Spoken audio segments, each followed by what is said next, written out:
ரிஷி வந்து எப்ப வந்து எனக்கு அக்னியை பத்தி சொல்லிக் கொடுங்க அப்படின்னு சொன்னார் அப்படின்னா என்ன பண்றாரு சூத்த கோசாமி அக்னியை புகழ்ந்து பேசுறார். அக்னியை புகழ்ந்து நல்லா பேசுறாரு. அதுக்கு பேர் அக்னி புராணம் அப்படின்னு சொல்றோம். அதுக்கப்புறம் சௌனக ரிஷி எனக்கு பிரம்மா பத்தி சொல்லுங்க அப்படின்னு சொல்லும் போது என்ன பண்றாரு, பிரம்மா புகழ்ந்து பேசுறாரு சூத்த கோசாமி. அது பிரம்ம புராணம். எனக்கு வந்து கந்தனை பத்தி அதாவது முருகனை பத்தி பேசுங்க அப்படின்னு சொல்லும் பொழுது உடனே சூத்த கோஸ்வாமி முருகனை புகழ்ந்து பேசுறாரு. அதுக்கு பேர் ஸ்கந்த புராணம் அப்படின்னு சொல்றோம். எனக்கு சிவனை பத்தி பேசுங்க இல்ல பார்வதியை பத்தி பேசுங்க அப்படின்னு சொல்லும் போது உடனே என்ன பண்றாரு சூத்த கோஸ்வாமி சிவனை புகழ்ந்து பேசுறார், பார்வதியை புகழ்ந்து பேசுறார். அதுக்கு பேர் நம்ம என்ன சொல்றோம், பத்ம புராணம், சிவ புராணம் அப்படின்னு சொல்றோம். இப்படி ஒவ்வொருத்தரையும் புகழ்ந்து பேசணும்னு சொல்லும் போது என்ன பண்றாரு, அவங்களுக்கு புகழ்ந்து புகழ்ந்து பேசிட்டு இருக்காரு. ஆனா எப்ப சௌனக ரிஷி எனக்கு பகவானை பத்தி சொல்லுங்க அப்படின்னு சொல்லும் பொழுது அந்த சூத்த கோஸ்வாமி வாயுவை பத்தி சொல்ல, இந்திரனை பத்தி சொல்ல, அக்னியை பத்தி சொல்ல, சிவனை பத்தி சொல்ல, பிரம்மாவை பத்தி சொல்ல, பார்வதியை பத்தி சொல்ல. அவர் சொன்ன விஷயம் ஒண்ணுதான். என்னது, ஓம் நமோ பகவதே வாசுதேவாய அப்படின்னு சொல்லிட்டு கிருஷ்ணரை பத்தி மட்டும்தான் சொன்னார். அப்படி மற்ற தேவர்களை பத்தி பேசும் பொழுது மற்ற தேவர்களை பத்தி சொல்லிட்டு இருந்தார் கேட்கும் பொழுது. ஆனா எப்ப பகவானை பத்தி சொல்லுங்க அப்படின்னு சொன்னாங்கன்னா அவர் வந்து மற்ற எந்த கடவுளை பத்தியும் பேசவே கிடையாது. நேரா கிருஷ்ணர் கிட்ட கொண்டு போய் சேர்த்துட்டார். அப்படின்னா என்ன அர்த்தம், அவருக்கு சூத்த கோசாமி நல்லா தெரியும் பகவான் அப்படின்னா கிருஷ்ணர் மட்டும்தான். அதனால அந்த பகவானை பற்றிய விஷயத்தை பேசுறதுனால இதுக்கு பேர் என்ன சொல்றோம், பாகவதம் அப்படின்னு சொல்றோம். பாகவதம் அப்படிங்கிறது கிருஷ்ணருடைய கதை, கிருஷ்ணரை பத்தி சொல்லக்கூடிய கதை. அந்த கிருஷ்ணரை பத்தி நம்ம தெரிஞ்சுக்கணும் அப்படின்னா அதுக்கு முதல்ல நம்மளுக்கு அவருடைய உயர்தன்மை தெரிஞ்சுக்கணும். கிருஷ்ணர் எப்படி உயர்ந்தவர் அப்படிங்கிறது தெரிஞ்சுக்கணும். அதுக்கப்புறம் கிருஷ்ணரோட லீலைகள் நம்ம தெரிஞ்சுக்க முடியும். அப்படி இல்லைன்னா நம்ம என்ன பண்ணுவோம், கடவுளை வெறும் ஒரு விளையாட்டு பொருளாக தான் நினைச்சிட்டு இருக்கோம், ஒரு கேளிக்கை சித்திரமா நடிச்சிருவோம். இது வந்து நீங்க பாத்தீங்கன்னா ஸ்ரீல பிரபுபாதர் இந்த கிருஷ்ணா புக் அப்படின்னு ஒரு புக் எழுதியிருக்கார். Krishna the supreme person of God, கிருஷ்ணர் முழுமுதற் கடவுள் அப்படின்னு ஒரு புஸ்தகம் இருக்கு. அந்த புஸ்தகத்துல பாத்தீங்க அப்படின்னா கிருஷ்ணருடைய எல்லா லீலைகளையும் அந்த புஸ்தகத்தில் கொடுத்துருப்பார். 10வது காண்டத்தினுடைய அந்த சாராம்சத்தை அந்த புக்ல கொடுத்துருப்பார். அந்த புக்கை எழுதும் போது ஆரம்பத்துல ஸ்ரீல பிரபுபாதர் என்ன சொல்ற அப்படின்னா, ஸ்ரீமத் பாகவதமானது கிரமேண படிக்கப்பட வேண்டும், கிரமமா படிக்கணும், 1 by 1 ஸ்டெப் பை ஸ்டெப்பா படிக்கணும். முதல் காண்டம், 2வது காண்டம், 3வது காண்டம், 4வது காண்டம், 5வது காண்டம் அப்படின்னு சொல்லிட்டு படிப்படியா போய் அதுக்கப்புறம் 10வது காண்டம் வந்து அந்த 10வது காண்டத்துல ஒருத்தர் கிருஷ்ணரை பத்தி கேட்டு தெரிஞ்சுக்கிறாங்க. நேரடியா ஒருத்தர் கிருஷ்ணரிலேயே போய் படிக்க ஆரம்பிச்சாங்க அப்படின்னா அவங்க என்ன பண்ணுவாங்க, தப்பா புரிஞ்சுப்பாங்க. ஏன்னா கடவுள் என்ன பண்றாரு, வெண்ண திருடிட்டு இருக்காரு, இங்கங்க ஓடிட்டு இருக்காரு, கோபியர்களுடைய துணியை வந்து திருடிட்டு போயிட்டு இருக்காரு, கோபியர்களோட விளையாண்டுட்டு இருக்காரு. இந்த மாதிரி லீலைகளை படிக்கும் பொழுது அவங்க என்ன பண்ணுவாங்க, தப்பா புரிஞ்சுப்பாங்க. ஏன்னா இது கடவுளா, இவரா கடவுள், இப்படிப்பட்டவரா கடவுள் அப்படின்னு சொல்லிட்டு என்ன பண்ணிடுவாங்க, கடவுளை தவறாக புரிந்து கொள்வார்கள். அதனால என்ன பண்ணக்கூடாது, நம்ம நேரடியா 10வது காண்டத்துக்கு போகக்கூடாது. அதனால என்ன பண்ணிருக்காரு ஸ்ரீல பிரபுபாதர் அதனாலதான் சுகதேவ கோஸ்வாமி என்ன பண்றாரு, இந்த பாகவத்தை பேசும் பொழுது பரீட்சித் மகாராஜா வந்து பாகவதம் கேட்கணும்னு தான் வரா. பரீட்சித் மகாராஜா கேள்வி கேட்கும் பொழுது இந்த பாகவதம் நீ கேட்பீங்க, பட் இருந்தால் நான் சொல்றேன். பரீட்சித் மகாராஜா வந்து என்ன சொல்றாரு, அர்ஜுனனுடைய பேரன் என்ன பண்றாருன்னா முதல் கேள்வி கேட்கிறார். என்ன கேள்வி கேட்கிறார் அப்படின்னா, இறக்கும் தருவாயில் இருக்கும் மனிதன் யாரை பற்றி நினைக்க வேண்டும், யாரை பற்றி பேச வேண்டும், யாரை பற்றி கேட்க வேண்டும், எனக்கு சொல்லுங்க அப்படின்னு சொல்லிட்டார். சரி, இப்போ அவருக்கு எவ்வளவு நேரம் இருக்கு பரீட்சித்துக்கு மொத்தம் இருக்கிறது 7 நாள் தான். 7 நாள்ல அவர் உயிர் போக போகுது அப்படின்ட்டு சாபம் இருக்கு. அப்படிப்பட்ட ஒரு இக்கட்டான சூழ்நிலையில் இருக்கார் பரீட்சித் மகாராஜா. 7 நாள் தான் இருக்கு. அந்த 7 நாள்ல அவருக்கு என்ன சொல்லணுமோ அவர் கேட்க நினைச்சது என்னது, எனக்கு கிருஷ்ணரை பத்தி சொல்லுங்க அப்படின்னு சொல்லிட்டார். ஆனா சுகதேவ கோஸ்வாமி என்ன பண்ணல, நேரடியாக கிருஷ்ணரை பத்தி சொல்லி கொடுக்கல. அவருக்கு என்ன பண்றாரு, முதல்ல ஜென்மாதேஸ்யதா, இந்த உலகம் எப்படி தோன்றுச்சு அப்படின்னு சொல்றாரு. இந்த உலகம் எப்படி தோன்றுச்சு, ஜன்மாதேசயதோன்மயா இதர சப்தேஸ்வராட் தேனே பிரம்ம ஹிருதாய ஆதி கவயே முக்கியந்தி யத் சூரயः தேஜோ வாரிமதாம் யதா வினிமயோ யத்ர த்ரிஷர்கோ மிருஷா தாம்ன ஸ்வேன சதா நிரஸ்த குகம் சத்தியம் பரம் தீமஹி அப்படின்ட்டு முதல்ல இந்த உலக பிரபஞ்ச தோற்றத்தை முதல்ல சொல்லி கொடுக்குறார். இந்த உலகம் எப்படி படைக்கப்பட்டு காக்கப்பட்டு அழிக்கப்பட்டு மறுபடியும் படைக்கப்பட்டு காக்கப்பட்டு அழிக்கப்பட்டு இது எல்லாத்தையும் என்ன பண்றாங்க கிருஷ்ணர் வெறும் விளையாட்டா பண்ணிட்டு இருக்காரு. இதுக்கு மேல இருக்கக்கூடிய தேவர்களால கூட ரிஷிகளால எந்த ஒரு முனிவர்களாலையும் புரிந்து கொள்ள முடியாத அளவுல இருக்கார். அவரை புரிஞ்சுக்கிட்டோம் அப்படின்னு நினைச்சு பக்கத்துல போனா மறைஞ்சு போயிடுவார். ஸோ அப்படி யாருக்கும் அகப்படாம சுத்திட்டு இருக்கவர் தான் அப்படிப்பட்ட பகவான் அப்படின்னு சொல்லி சொல்றார். ஸோ அப்படி பரீட்சித் மகாராஜா கேட்ட உடனே கிருஷ்ணரை பத்தி சொல்லுங்கன்னு சொன்ன உடனே அவர் வந்து கிருஷ்ணர் எழுதி ஆரம்பிச்சல, யாரும் சுகதேவ கோஸ்வாமி ஆரம்பிக்கல. ஈவன் தோ பரீட்சித் மகாராஜாக்கு இருக்கிறது 7 நாள் தான் இருக்குதுன்னு தெரிஞ்சாலுமே கூட அவர் என்ன பண்றாரு, உடனே அதை கொண்டு போல. ஏன் கொண்டு போல? பரீட்சித் மகாராஜா புரிஞ்சிக்க மாட்டாரா அப்படின்னா கிடையாது. பரீட்சித் மகாராஜாக்கு நல்லாவே புரியும். கிருஷ்ணருடைய குணங்கள் தெரியும், கிருஷ்ணருடைய பரத்துவம் தெரியும், கிருஷ்ணருடைய பராக்கிரமம் தெரியும், கிருஷ்ணருடைய மற்ற எல்லா விதமான விசேஷங்கள் கல்யாண குணம் எல்லாமே தெரியும். பட் இருந்தாலும் மக்கள் நம்மளுக்கு புரியாது. நம்ம யாரும் பாகவதம் கேட்க போறோம். ஸோ நம்ம பாகவதம் கேட்கும் பொழுது நேரடியா கிருஷ்ணோட லீலைகளை, நேரடியா கிருஷ்ணோட கதைகளை கேட்க போயிட்டோம் அப்படின்னா அது தப்பா புரிஞ்சுப்போம் அப்படிங்கிற அந்த எண்ணத்தை கொண்டதுனால சுகதேவ கோஸ்வாமி என்ன பண்றாரு, நேரடியா கிருஷ்ணோட லீலைகளை சொல்லாம முதல்ல கிருஷ்ணனுடைய குணங்களை பத்தி சொல்ல ஆரம்பிக்கிறார். கிருஷ்ணனுடைய உயர்தன்மைகளை பத்தி சொல்ல ஆரம்பிக்கிறார். கிருஷ்ணர் எப்படி பகவான் சொல்லி சொன்னார். ஸ்ரீல பிரபுபாதர் அடிக்கடி சொல்லுவார். நிறைய மக்கள் சொல்லுவாங்க காட் இஸ் கிரேட் அப்படின்னு சொல்லி சொல்லுவாங்க. But how God is great, why God is great? கடவுள் உயர்ந்தவர், மிக உயர்ந்தவர். ஏன் கடவுள் உயர்ந்தவரா சொல்லி சொல்றோம்? கடவுள் எப்படி உயர்ந்தவர், அவருடைய குணங்கள் என்ன, அதை முதல்ல தெரிஞ்சுக்கணும். அதை தெரிஞ்சுக்காம நம்ம அவருடைய இன்டிமேட் விஷயங்களை தெரிஞ்சுக்க முடியாது. சில பிரபா இந்த உதாரணம் அடிக்கடி கொடுப்பார். நான் இந்த உதாரணம் சொல்லியிருக்கேன் அடிக்கடி. ஒரு வீட்டுக்கு போறோம். போனோம் அப்படின்னா அங்கே ஒரு செவத்துல நம்ம அப்துல் கலாமுடைய ஃபோட்டோ மாட்டி வச்சுருக்காங்க. நான் முதல் முறையாக அந்த அப்துல் கலாமுடைய ஃபோட்டோ பார்க்குறேன்னு வச்சுக்கோங்களேன். ஒரு சின்ன எக்ஸாம்பிளுக்கு நான் அவரை இது வரைக்கும் பார்த்ததே கிடையாது. ஃபர்ஸ்ட் டைம் அவருடைய ஃபோட்டோ பார்க்குறேன். பார்த்த உடனே என்னுடைய ரியாக்ஷன் எப்படி இருக்கும்? ஏன் இந்த ஃபோட்டோ இங்கே மாட்டி வச்சுருக்கீங்க? ஏன் வீட்டில் நல்ல ஃபோட்டோவே கிடையாதா? ஏன் இந்த ஆள் ஃபோட்டோ மாட்டி வச்சுருக்கீங்க அப்படின்னு சொல்லி கொஸ்டின் கேட்பேன். ஏன்? ஏன்னா அந்த ஃபோட்டோவில் அவர் அழகாக இருக்க மாதிரி தெரியல, நல்ல ஹேர் ஸ்டைல் தெரியல, கருப்பாக இருக்காரு, நல்ல ட்ரெஸ் ஸ்டைல் தெரியல, வயசானவர். ஸோ இந்த ஃபோட்டோ ஏன் மாட்டி வச்சுருக்கீங்க, நல்ல ஃபோட்டோ மாட்டலாம் இல்லை அப்படின்னு சொல்லி நான் கொஸ்டின் கேட்பேன். அப்போ நீங்கள் என்ன பண்ணுவீங்க? நீங்கள் சொல்லுவீங்க, இல்லை சார் அவங்க அப்படி கிடையாது, அவருடைய பேர் அப்துல் கலாம், அவர் நாட்டுக்காக இவ்வளோ நல்ல விஷயம் பண்ணியிருக்காரு, அவருக்கு இவ்வளோ நல்ல குணங்கள் இருக்குது, இவ்வளோ உயர்ந்தவர் அப்படின்னு சொல்லிட்டு நீங்கள் என்ன பண்ணுறீங்க, அவரை பற்றி எனக்கு சொல்ல ஆரம்பிக்கிறீங்க. நான் என்ன பண்ணுறேன், ஃபஸ்ட்டு கேட்க ஆரம்பிக்கிறேன். எப்போ நான் அவருடைய உயர்தன்மைகளை பற்றி கேட்க ஆரம்பிக்கிறேனோ, அவருடைய பெருமைகளை கேட்க ஆரம்பிக்கிறேனோ, அவருடைய குணங்களை பற்றி கேட்க ஆரம்பிக்கிறேனோ, அப்போ நான் என்ன சொல்கிறேன், ஓ ஐ சி, கரெக்ட். ஸோ நான் அப்துல் கலாமை வெறும் பார்த்து தெரிஞ்சுக்க முடியாது. அவர் பார்த்தோம் அப்படின்னா என்ன மாதிரி தான் நார்மல் மனுஷன் மாதிரி தான் இருக்காரு.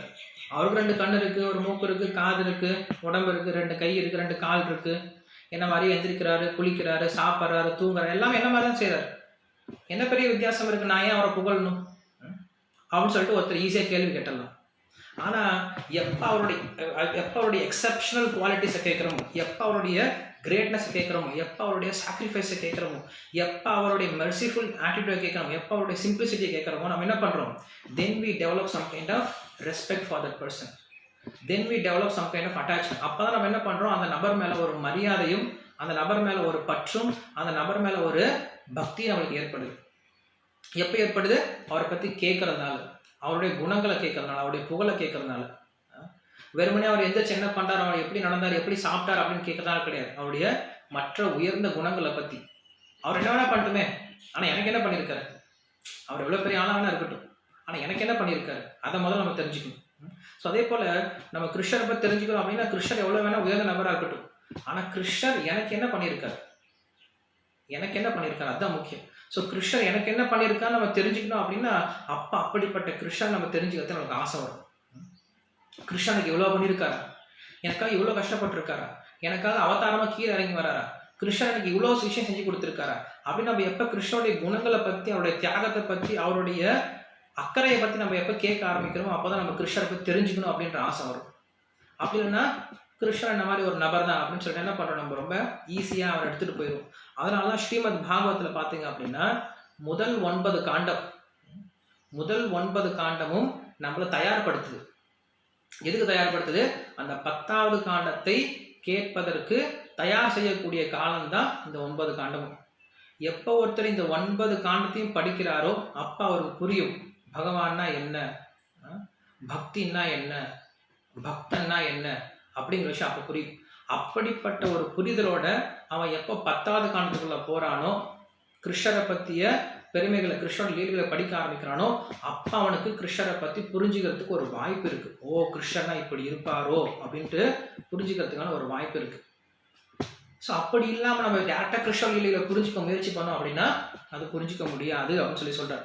சொல்லி முடிச்ச என்ன சொல்றாரு, ஆனா இந்த கிருஷ்ணா புக்ல என்ன பண்ணியிருப்போம், நாங்க கிருஷ்ணரை பத்தி சொல்லும் பொழுது கிருஷ்ணோட லீலைகளை டைரக்டா சொன்னாலுமே கூட அந்த கிருஷ்ணனோட லீலைகளுக்கான தாத்பரியமும் சேர்த்து சொல்லி கொடுத்துருக்கோம். வெறும் கிருஷ்ணன் லீலைகளை மட்டும் சொல்லிட்டு போகல, வெறும் கதையா சொல்லிட்டு போகல, அந்த கதைக்கு உண்டான அர்த்தம் என்ன, அதுக்கு பின்னாடி இருக்கக்கூடிய தத்துவம் என்ன அப்படிங்கிற விஷயத்த நாங்கள் சொல்லி கொடுத்துருக்கோம். ஸோ அதனால இந்த கிருஷ்ணா புக்கை எல்லாரும் படிக்கலாம்னு சொல்லிட்டு கிருஷ்ணா புக்கை பிரிண்ட் பண்ணி ஃபர்ஸ்ட் ஸ்ரீல பிரபுபாதர் இந்த பாகவதம் வரத்துக்கு முன்னாடியே இந்த கிருஷ்ணா புக்கை பிரிண்ட் பண்ணி எல்லாத்துக்கும் விற்க ஆரம்பிச்சிட்டார். ஸோ அமெரிக்காவில் கிருஷ்ணர்னா யாருன்னே தெரியாது, அவங்களுக்கு கடவுள்னாவே ஒரு ஒரு ஒரு ஐடியாவும் கிடையாது. ஸோ அதில் கிருஷ்ணரை போய் என்ன சொல்றது, ஸோ அவங்களுக்கு கிருஷ்ணர்னு ஐடியாவே கிடையாது. ஆனால் அப்படிப்பட்ட நபர்களுக்கு என்ன பண்ணியிருக்காரு, ஸ்ரீல பிரபுபாதர் கிருஷ்ணா புக் கொடுத்துருக்காரு. அவங்க புக்கு வாங்கி பார்க்குறாங்க, என்ன புக் இது, கிருஷ்ணா மூல முதற் கடவுள். என்னது முழு முதற் கடவுளா? முழு முதற் கடவுள்னா என்ன அர்த்தம்? அவங்களுக்கு தெரிஞ்ச ஒரே ஒரு கடவுள் தான். ஏன்னா வெஸ்டர்ன் கண்ட்ரில அவங்களுக்கு இருக்கக்கூடிய ஒரே ஒரு கடவுள் தான். நம்ம என்ன சொல்றோம், முழு முதற் கடவுள் சொல்லி சொல்றோம். அப்ப முதற் கடவுள் அப்படின்னா 2வது கடவுள் இருக்காங்களா, 3வது கடவுள் இருக்காரா, 4வது கடவுள் இருக்காரா? இருக்காரு. நம்ம வேத கலாச்சாரத்தில் இருக்கு 33 கோடி தேவர்கள் இருக்காங்கன்னு சொல்லி சொல்றோம்.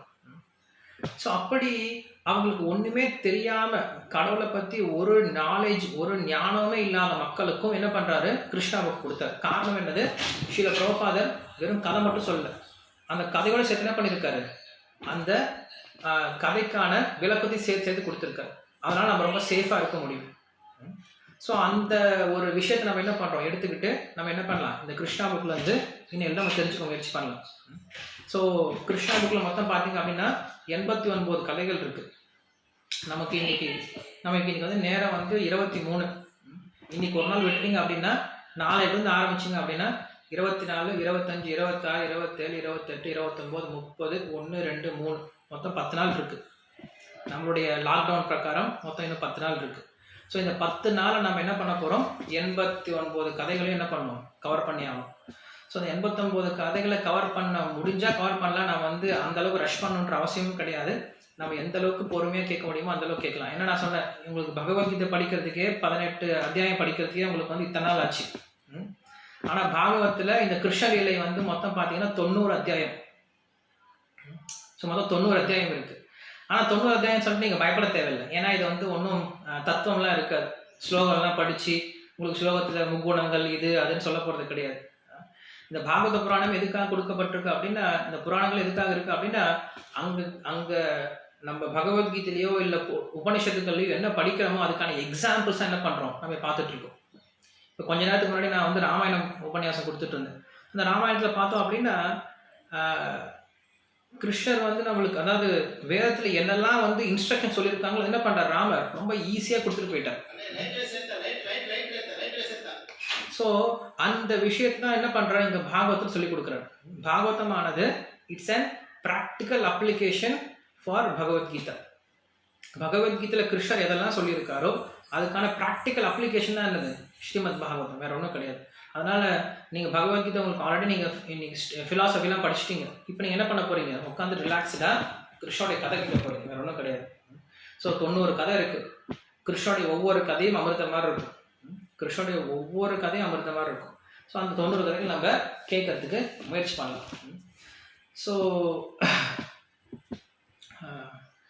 இந்த முதல் 9 காண்டம் நான் சொன்னேன் இல்லையா, முதல் 9 காண்டம் என்ன பண்ணினா சாதகனை கொஞ்சம் கொஞ்சமாக என்ன பண்ணணும், அவனை உயர்த்தி கொண்டு வருது அப்படின்னு சொல்றோம். ஸோ இந்த பாகவத்தோடைய 10வது காண்டத்தை ஆரம்பிக்கும் போது சுகதேவ கோஸ்வாமி ஒரு விஷயம் சொல்றார்.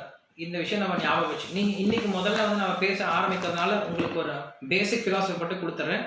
நாளைக்கு நம்ம ஸ்டோரிஸாக போக போகிறோம். இன்னைக்கு வந்து உங்களுக்கு அதிக ஸ்டோரி கிடைக்கல அப்படின்னாலும் நாளையிலேருந்து ஒரு நாளைக்கு நம்ம எப்படியும் ஒரு 8 to 9 கதை பார்ப்போம், கிருஷ்ணனுடைய கதைகளை பார்ப்போம் நாளையிலிருந்து. ஏன்னா இன்னைக்கு நீங்கள் எல்லாரும் கொஞ்சம் லேட்டாக வந்திருக்கீங்க. ஸோ நான் லேட்டாக ஆரம்பிச்சிட்டேன் அப்படின்னா நாளைக்கு கண்டினியூஷன் இருக்காது. ஸோ அதனால் இன்றைக்கி என்ன பண்ணுறேன், உங்களுக்கு வந்து பேசிக் விஷயம் மட்டும் சொல்லி கொடுத்துட்ருக்கேன். உங்களுக்கு நான் பேஸ் மட்டும் தான் கொடுத்துட்ருக்கேன். நாளைக்கு நீங்கள் கரெக்டாக 5:30 வந்துட்டீங்க அப்படின்னா 5:30 7 o'clock வரைக்கும் ஃபாஸ்ட்டாக என்ன பண்ணலாம், கிருஷ்ணோட லீலைகள் சொல்லிட்டு போயிட்டே இருக்கலாம். அதுக்கப்புறம் அதில் யாருக்கா டவுட் இருந்துச்சு இல்லை கிளாரிஃபிகேஷன் வந்துச்சு, கண்டிப்பாக கிருஷ்ணனுடைய ஒவ்வொரு செயல்பாடுகளும் ரொம்ப கன்ஃபியூஷிங்காக தான் இருக்கும். ஏன்னா கிருஷ்ணருடைய செயல்பாடுகள் எல்லாமே காமன் ஆக்டிவிட்டிஸாக இருக்காது. ராமனுடைய செயல்பாடுகள் எல்லாமே காமன் ஆக்டிவிட்டிஸாக இருக்கும். அது மனிதர்கள் செய்யக்கூடிய செயல் மாதிரி இருக்கும். ஆனால் கிருஷ்ணனுடைய ஒவ்வொரு செயல்கள் எப்படி இருக்கும், மனிதர்களால் யோசிச்சு கூட பார்க்க முடியாத அளவுக்கு செயல்பாடுகளை செஞ்சுட்டு இருப்பார். உதாரணத்துக்கு கோவர்தன மலையை தூக்குறது. மழை வந்துச்சு அப்படின்னா கொடை பிடிச்சிப்போம். ஆனால் கிருஷ்ணன் என்ன பண்ணுறாரு, பெரிய கொடையை தூக்கிட்டார். கோவர்தன மலையை தூக்கி வச்சுட்டு இருக்கார். ஏன் தூக்கிட்டு இருக்கார், எப்படி சாத்தியம்? நிறைய பேர் கேள்வி கேட்பாங்க, எப்படி சாத்தியமாக இருக்கும்? இல்லை கிருஷ்ணர் வந்து கோபியர்களுடைய துணியை வந்து திருடிட்டு போயிட்டார். கிருஷ்ணர் கோபியர்களுடைய துணியை திருடிட்டு போகலாமா? அவர் கடவுள் ஆக முடியுமா? இல்லை வந்து கிருஷ்ணர் வந்து வெண்ணெய் திருடுறார். வெண்ணெய் திருடுறதெல்லாம் ஒரு வேலையா? எங்கள் வீட்டில் கூட பசங்களாம் திருடுறாங்க. ஸோ அதெல்லாம் ஒரு பெரிய விஷயமா? அதெல்லாம் தான் நாங்கள் வந்து படிச்சுட்டு இருக்கணுமா அப்படின்னு சொல்லிட்டு ஒரு சின்ன பண்ணிடலாம், கேள்வி கேட்டு போயிடலாம். ஸோ இந்த மாதிரி விஷயம்லாம் உங்களுக்கு ஏதாவது டவுட்ஸ் இருந்துச்சு, கிளாரிஃபிகேஷன் இருந்துச்சு, என்ன பண்ணுங்கள், எனக்கு மெசேஜ் பண்ணுங்கள். நம்ம அந்த மாதிரி விஷயத்தை படிச்சுட்டு அதுக்கான ஆன்சர்ஸ் என்ன பண்ணலாம், நம்ம இதில் டிஸ்கஸ் பண்ண முயற்சி பண்ணலாம். ஸோ எப்படி வந்து ஸ்ரீல பிரபுபா வந்து பகவத்கீதை ஆசிட்டிஸ் அப்படின்னு கொடுத்துருக்காரோ, நம்ம என்ன பண்ணலாம், இப்போ கிருஷ்ண ஆசிட்டிஸ் அப்படின்னு சொல்லிட்டு நம்ம படிக்க முயற்சி பண்ணலாம். அதான் கிருஷ்ணர் பகவத்கீதை சொல்றார், ஜென்ம கர்மச்சமே திவ்யம் ஏவம் யோவேதி தத்வதா அப்படின்னு சொல்லியிருக்கார். அப்படின்னு என்ன அர்த்தம், கிருஷ்ணருடைய பிறப்பு, கிருஷ்ணருடைய செயல்கள் எல்லாமே எப்படிப்பட்டது, திவ்யமானது. அது எப்படி தெரிஞ்சுக்கணுமா, தத்வதா உண்மையா தெரிஞ்சுக்கணும் அப்படின்னு சொல்லி சொல்றார். உண்மையான அதுக்கு பிறகு தாத்பரியம் என்னது, கிருஷ்ணர் ஏன் எப்படி பண்ணார் அப்படிங்கிற அந்த விளக்கத்தோடு தெரிஞ்சுக்கணும். வெறும் கதை மட்டும் தெரிஞ்சுக்கிட்டா பிரயோஜனம் கிடையாது அப்படின்னு சொல்லி சொல்றார். ஸோ அந்த பாகவதம் 10வது காண்டத்தை ஆரம்பிக்கும் பொழுது சுகதேவ கோஸ்வாமி ஒரு முக்கியமான ஸ்லோகம் சொல்றார். என்ன சொல்றார் அப்படின்னா, நிவృత్త தஸ்ஸை உபகீயமானாத் பவௌஷதாஸ் ஸ்தோத்திர மனோபிராம க உத்தம ஸ்லோக குணானுவாதாத் புமான் விரஜேத வினா பசுநாத் ஸ்லோகத்தை சொல்றார் சுகதேவ கோஸ்வாமி. என்ன அர்த்தம் அப்படின்னா, யாருக்கு கிருஷ்ணநிலை பிடிக்காது, கிருஷ்ணநிலை யார் கேட்க பிடிக்காது, அவர் கேள்வி கேட்கிறார். யாருக்கு பிடிக்காது அப்படின்னா பசுநாத் அப்படின்னு சொல்லி சொல்றார். பசுநாத் அப்படின்னா யார் ஒருத்தர் வதை பண்றாங்களோ அவங்களுக்கு கிருஷ்ண கதை கேட்கறது பிடிக்காது. வதைனா எப்படிப்பட்ட வதை, ஆத்மஹா அப்படின்னு சொல்லி சொல்றார். ஆத்மஹா அப்படின்னா தன்னைத்தானே வதைத்துக் கொள்பவன் அப்படின்னு சொல்லி சொல்றார். இல்ல என்ன சொல்றதுக்கு பேரு சூசைட் சொல்லி சொல்றோம் இல்லையா, தன்னைத்தானே மாற்றிக்கிறது. அப்படிப்பட்ட காரியம் பண்றவங்களுக்கு தான் கிருஷ்ண கதை பிடிக்காது. என்ன அர்த்தம் இது, சூசைட் பண்றவங்களும் கிருஷ்ணோடைய கதைக்கு என்ன சம்பந்தம், சூசைட் பண்றவங்களும் கிருஷ்ண கதை ஏன் பிடிக்காது அப்படின்னு சொல்லிட்டு கொஸ்டின் கேட்கலாம். நான் உங்களுக்கு ஆன்சர் சொல்றேன். அதுக்கு என்ன சொல்றாரு, இந்த கிருஷ்ண கதையானது எப்படி இருக்கு அப்படின்னு சொல்றாரு. என்ன சொல்றாரு, நிவృత్త தஸ்ஸை உபகீயமானாத் அப்படின்னு சொல்லி சொல்றாரு. இந்த கிருஷ்ண கதையானது 2 வகையில செயல்படுதான். ஒன்று, மோட்சம் பெற்ற நபர்களுக்கு அமிர்தம் போல செயல்படுது. யார் ஒருத்தர் இந்த உலகத்துல கட்டுண்டு இருக்காங்களோ அவங்களுக்கு மருந்து போல செயல்படுது. பவ ஔஷதாத் அப்படின்னு சொல்லி சொல்றாரு. பவ ஔஷதம், நீங்க இந்த வார்த்தை கேள்விப்பட்டிருப்பீங்க, பகவத்கீதையில இந்த வார்த்தை கேள்விப்பட்டிருப்பீங்க. பவர்க இல்ல பவர்க அப்படின்ற வார்த்தை. பவசாகரம், தியாகராஜருடைய ஒரு ஃபேமஸ் சாங் இருக்கு நினைக்கிறேன், பவசாகரம் கரையேல். அதனால தியாகராஜ சாமி கிடையாது, வேற யார்தோ. பவசாகரம் கரையேறலாம் அப்படின்ட்டு ஒரு பாட்டு வரும். ஸோ இந்த பவசாகரம் அப்படின்னு சொல்லி சொல்றோம், இந்த உலகத்தை பவசாகரம் அப்படின்னு சொல்லி சொல்றோம். பவசாகரம்னா என்னது, ஸ்ரீல பிரபுபா இருந்து இதுக்கு விளக்கம் கொடுப்பார். ம இதுதான் பவர்க்கம், பவசாகரம் அப்படின்னு சொல்லி சொல்றோம். ப அப்படின்னா என்னது, பரிஷ்ரமம். பரிஷ்ரமம் அப்படின்னு ரொம்ப கஷ்டப்பட்டு வேலை செய்யறது. ப அப்படின்னா ஃபேன. ஃபேன அப்படின்னா அந்த கஷ்டப்பட்டு வேலை செய்யறதுனால வரக்கூடிய நுரை, வாயிலிருந்து நுரை தள்ளுது, ஃபேன. ப அப்படின்னா வியர்த்த. வியர்த்த அப்படின்னா வேஸ்ட், பிரயோஜனம் எல்லாம் போயிடுது நம்ம எவ்வளோ கஷ்டப்பட்டு வேலை செஞ்சாலும். அதுக்கப்புறம் வருது ப அப்படிங்கிறது பய. நம்ம எவ்வளோதான் பண்ணாலும் இந்த உலகத்தில் நம்மளுக்கு ஒரு பயம் இருந்துகிட்டே இருக்கு. கடைசியில் ம அப்படின்னா மிருத்யு, மரணம். இதுதான் பவர்க்கம் அப்படின்னு சொல்லி சொல்றோம். இந்த உலகத்துல இந்த 5 விஷயம் தான் இருக்கு. இந்த உலகத்துல மொத்தமே என்ன இருக்கு, இந்த இந்த ஆத்மா எதை பண்ணிட்டு இருக்கு, இந்த 5 விஷயம் தான் பண்ணிட்டு இருக்கு. ஒண்ணு பரிசிரமம். பரிசிரமம் ரொம்ப கஷ்டப்பட்டு வேலை செய்யுது. அப்படி கஷ்டப்பட்டு வேலை செஞ்சு நுர தள்ளுது. அப்படி கஷ்டப்பட்டு வேலை செஞ்சு நுர தள்ளினாலும் பிரயோஜனம் எல்லாம் போயிடுது. நம்ம கஷ்டப்பட்டு செஞ்ச வேலை எல்லாமே பிரயோஜனம் இல்லாம போனது மட்டும் கிடையாது, பயத்தை வேற உண்டுபடுத்து இந்த உலகம். எந்த சமயத்தில் என்ன நடக்குன்னு தெரியல. இன்னைக்கு நியூஸ் போட்டிருக்காங்க, இப்பெல்லாம் வந்து கொரோனாவுக்கு வந்து எந்தவித அறிகுறியுமே இல்லாம வந்துட்டு இருக்கு அப்படின்னு சொல்லிட்டு.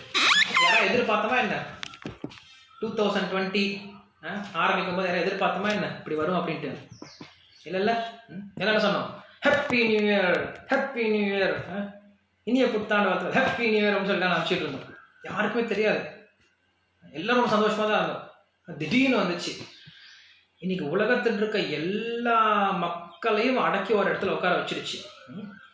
ஸோ இங்க பார்த்தோம் அப்படின்னா இந்த உலகத்துல எந்த ஒரு நிலையுமே என்ன எப்படி கிடையாது, நிலையற்றது. எந்த டைம்ல என்ன வேணா நடக்கும். நம்ம நினைச்சிட்டு இருக்கலாம், நான் ரொம்ப முன்னேறிட்டோம், நாங்கள் வந்து நாகரிகத்தில் முன்னேறிட்டோம், அறிவியலில் முன்னேறிட்டோம், மருத்துவத்தில் முன்னேறிட்டோம், எல்லாத்துலேயும் முன்னேற்றம் நினச்சிட்டு இருக்கலாம். நமக்கு உண்மை என்னன்னா நம்மளுக்கு இன்னும் கை கூட கழுவ தெரியல, அவ்வளோதான் விஷயம். நம்ம எதுலேயும் முன்னேறவே இல்லைன்னு கை கூட கழுவ கற்றுக்கல, அவ்வளோதான் விஷயம், வேற ஒன்றும் கிடையாது. ஸோ நம்ம நினச்சிட்டு இருக்கோம் நம்ம முன்னேறிட்டோம், நம்ம இதை பண்ணிட்டோம் அதை பண்ணிட்டோம் அப்படின்ட்டு. பட் ஆக்சுவலாக இந்த உலகமானது எப்பயுமே பயத்தை கொடுக்கக்கூடிய ஒரு இடமா தான் இருக்குது. பதம் பதம் எத் விபதம் ந விதேஷாம் அப்படின்னு சொல்லி சொல்கிறார் பாகவத்தில். ஒவ்வொரு க்ஷணமும் நம்மளுக்கு என்னதான் கொடுக்குது இந்த உலகமானது, பயத்தை தான் கொடுக்குது. ஸோ அந்த பயத்திலேருந்து விடுபடணும், மிருத்யுலேருந்து விடுபடணும். எல்லாருக்கும் ஒரு பயம். என்ன பயம்? இப்போ ஏன் வெளில போகக்கூடாது, கொரோனா வந்துடும், ஏன் வந்துடும், வந்தால் என்ன, இப்போ என்ன மேக்ஸிமம் ஆக போகுது, ஒன்று நல்லா ஆக போகிறோம், இல்லை உடலை விட்டு போக போகிறோம். ஆனால் அது நம்மளுக்கு விருப்பம் கிடையாது. இந்த உடலை விட்டு போகிறது எனக்கு விருப்பமே கிடையாது. ஏன்னா ஸ்ரீமத் பாகவத்தில் பிரகலாதர் தான் சொல்றாரு, இந்த உலகத்தில் எனக்கு ரொம்ப பிரியமான விஷயம் என்ன தெரியுமா, எனக்கு ரொம்ப பிடிச்ச விஷயம் என்னுடைய மனைவி கிடையாது, என்னுடைய குழந்தைகள் கிடையாது, என்னுடைய பேங்க் பேலன்ஸ் கிடையாது, என்னுடைய காரு கிடையாது, என்னுடைய வீடு கிடையாது, என்னுடைய உடல். இந்த உடல் தான் எனக்கு ஃபஸ்ட்டு மிக பிரியமான விஷயம். இந்த உடலை பாதுகாக்கிறதுக்காக நான் என்ன வேணா பண்ணுவேன், இந்த உடலை பாதுகாக்கிறதுக்காக. ஸோ நீங்கள் பார்த்தீங்கன்னா இந்த டைமில் இப்போ என்னது ஏப்ரல், இந்த டைமில் மே ஏப்ரல், இந்த டைமில் யாராவது ஒரு நிமிஷம் உட்காந்து பகவத்கீதையை கேளுங்க இல்லை பாகவதம் கேளுங்க அப்படின்னு சொல்லி சொன்னோன்னா ஒரு நிமிஷம் கூட அவங்களுக்கு நேரம் இருக்காது. மற்றவர்களை விடுங்க, பக்தர்களுக்கே நேரம் இருக்காது. டைம் இல்லை பிரபு, எனக்கு இந்த எக்ஸாம் இருக்குது, அந்த எக்ஸாம் இருக்குது, எனக்கு இந்த அக்கௌண்ட்ஸ் முடிக்கணும், அந்த நிறைய இருக்குது நம்மளுக்கு சொல்கிறதுக்கு. ஆனால் என்ன ஆகுது, இப்போ எல்லாத்தையும் மூடி பண்ணிட்டோம், எல்லாத்தையும் மூடி வச்சிட்டோம், எல்லாத்தையும் ஷட் டவுன் பண்ணிட்டோம். காரணம் என்ன, இந்த உடலை பாதுகாக்கிறதுக்கு. இந்த உடலை பாதுகாக்கிறதுக்காக உலகமே மூடிட்டு, உலகத்தையே அவன் ஸ்டாப் பண்ண சொல்லிட்டான், எல்லா ஆக்டிவிட்டிஸ் நிறுத்திடுறான்னு சொல்லிட்டான். காரணம் என்னது, இந்த உடலை பாதுகாக்கணும். ஏன் இந்த உடலை பாதுகாக்கணும் யாருமே தெரியல. இப்போ நேற்று ஒரு டாக்டருடைய உடல் கொரோனாவால் இறந்து போயிட்டார். ஸோ என்ன பண்ணாங்க, அந்த உடம்பை புதைக்கிறதுக்கு கூட இடம் கொடுக்க முடியாதுன்னு சொல்லிட்டாங்க. உடலுக்கு ஒரு வேல்யூவும் கிடையாது, நம்ம உடம்பை பாதுகாக்கிறது முக்கியம் கிடையாது. அந்த உடம்புக்குள்ள இருக்கக்கூடிய ஆத்மா இருக்கு இல்லையா, அதுக்கு தான் வேல்யூ. இந்த ஆத்மா இருக்கிற வரைக்கும் இந்த உடம்பை வந்து ஒரு பிரயோஜனமான ஒரு பொருளாக பார்க்க முடியும். ஆத்மா வெளில போயிடுச்சுன்னா இந்த உடம்புக்கு ஒரு மதிப்புமே கிடையாது, தூக்கி போட்டுருவாங்க. எப்படி கிருஷ்ணர் வந்து வெண்ணெய் பானையை உடைக்கிறாரு, கிருஷ்ணர் என்ன பண்ணுவார், வெண்ணெய் இருக்கிற வரைக்கும் அந்த பானையை வச்சுட்டு இருப்பார், வெண்ணெயை சாப்பிட்டாலும் பானையை போட்டு உடச்சிட்டு போயிட்டே இருப்பார். ஸோ அந்த மாதிரி தான் இந்த ஆத்மா இருக்கிற வரைக்கும் இந்த உடம்புக்கு ஒரு வேல்யூ இருக்குது, ஒரு மதிப்பு இருக்குது. இந்த உடம்பை பாதுகாக்கிறது நம்ம எல்லா காரியம் பண்ணுறோம், ஷட் டவுன் பண்ணுறோம், எல்லாம் பண்ணுறோம், கை கழுவுறோம், செக் பண்ணுறோம், எல்லாம் பண்ணுறோம். ஒன்ஸ் ஆத்மா போயிடுச்சுன்னா இந்த உடம்பை யாரும் பார்த்துக்க போகிறது கிடையாது. ஸோ உண்மையில் நம்ம எதை பாதுகாக்க முயற்சி பண்ணுறோம் அப்படின்னா நம்ம எல்லாரும் இந்த ஆத்மா தான் பாதுகாக்க முயற்சி பண்ணுறோம். ஆனால் நம்மளுக்கு தெரியல, நம்ம பாதுகாக்கிறது ஆத்மாவை தான் பாதுகாக்க முயற்சி பண்ணுறோம் அப்படிங்கிறது தெரியாமல் என்ன பண்ணிட்டு இருக்கோம், நம்ம இந்த உடம்பை பாதுகாக்க முயற்சி பண்ணிட்டு இருக்கோம். பட் உண்மையில் நம்ம பாதுகாக்கிறது இந்த ஆத்மாவை தான் பாதுகாக்கிறோம். ஏன்னா இந்த ஆத்மா அவ்வளோ முக்கியம். ஸோ அப்படி இந்த இந்த பாகவதமானது என்ன பண்ணுங்க அப்படின்னா 2 வகையான மக்களுக்கு அமிர்தமாக இருக்கான். ஒன்று வந்து இந்த உலகத்திலிருந்து வெளியில போகணும் அப்படின்னு நினைக்கிறாங்க இல்லையா, யார் மோட்சம் போகணும்னு நினைக்கிறாங்க இல்லையா, அவங்களுக்கு இங்க சொல்றாரு பவ ஔஷதா அப்படின்னு சொல்லிட்டாரு. இந்த பவசாகரம் அப்படிங்கிறதுக்கான ஔஷதம், ஔஷதம் தான் என்னது, மருந்து. நிவத்திய தஸ்மை உபகீயமான பவௌஷதா சோத்ர மனோபிராமாத். இந்த உலகத்திலிருந்து வெளியில போகணும் அப்படின்னு நினைக்கிறவங்களுக்கு ஒரு மருந்து என்னது, ஸ்ரீமத் பாகவதம். இந்த மருந்து எப்படிப்பட்ட மருந்தா, இனிப்பான மருந்தா. ஒரு சிலர் மருந்துன்னு சொன்னோன்னே ரொம்ப கசப்பா இருக்குன்னு நினைப்போம். ஆனா இங்க மருந்து எப்படி இருக்கு? ரொம்ப இனிப்பா இருக்கு. சக்கரை என்ன சொல்ல, கரும்பு ஜூஸ் சாப்பிட்ற மாதிரி இருக்கு. கரும்பு ஜூஸ் சாப்பிட்றது யாராவது கஷ்டப்படுவாங்கன்னு அழுவாங்கன்னு அழுவ போறது கிடையாது. அந்த மாதிரி கிருஷ்ணரை பத்தி கேளுங்க போதும்னு சொல்றாரு.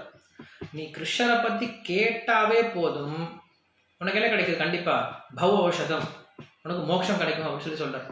இந்த உலகத்துல இருந்து வெளில போக முடியும்னு சொல்றாரு. இதை கூட யாராலும் பண்ண முடியாது. ஒண்ணு, இந்த கிருஷ்ணலீலை மோட்சம் பெற்ற நபர்களுக்கு உண்டான ஒரு கிரந்தம் அப்படின்னு சொல்றாரு. ஃபர்ஸ்ட் என்ன சொல்றாரு? நிவிருத்த தஸ்வை உபகீயமான.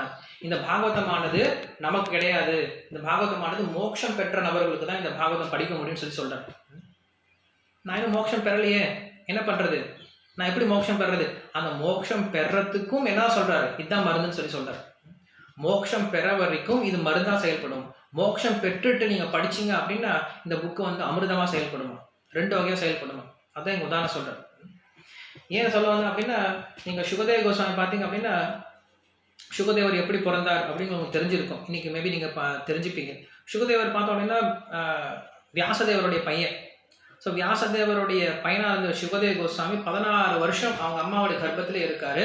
இந்த உலகத்துக்கு வரத்துக்கு விருப்பப்படல அவருக்கு. ஏன்னா இந்த உலகத்துல மாயை இருக்குன்னு சொல்லிட்டு அவர் விருப்பப்படல, வெளில வரத்துக்கு விருப்பப்படல. ஸோ 16 வருஷம் கர்ப்பத்தில் இருந்தவர் கிருஷ்ணனுடைய பேச்சு எனக்கு என்ன பண்றாரு? வெளில வரார், இந்த உலகத்துக்கு வெளில வரார். வெளில என்ன பண்ணிட்டாரு? அவர் பண்ண நடந்து போக ஆரம்பிச்சிட்டார். எதுலையும் விருப்பம் இல்லாமல் அவர் பண்ண நடந்து போக ஆரம்பிச்சிட்டார். அவருக்கு இந்த உலகத்துல விருப்பமான விஷயம் அப்படிங்கிறது ஒண்ணுமே கிடையாது. முழுக்க முழுக்க பற்றில்லாம இருக்கக்கூடியவர் சுகதேவ கோஸ்வாமி. அவருக்கு தன்னுடைய உடம்புல பற்று கிடையாது, தான் ஒரு ட்ரெஸ் போட்டுக்கணும் அப்படின்னு கூட தெரியாது. அப்படிப்பட்ட பற்றில்லாத ஒரு பிரம்ம ஞானியா இருந்தார், ஒரு ஞானியா இருந்தார், பிரம்மவாதியா இருந்தார். அதனால சுக பிரம்மம் அப்படின்ட்டு ஒரு சிலர்லாம் சொல்லுவாங்க, மாயாவாதிகள்லாம் சொல்லுவாங்க. ஸோ அப்படி ஒரு விஷயத்திலுமே பற்று இல்லாதவர். அப்படி பற்றே இல்லாத அந்த சுகதேவ கோஸ்வாமி எந்த ஒரு விஷயத்தையுமே பொருட்படுத்தாதவர் இங்க என்ன பண்றாரு? உட்காந்து ஒரு சின்ன பையனை பத்தி பேசிட்டு இருக்காரு.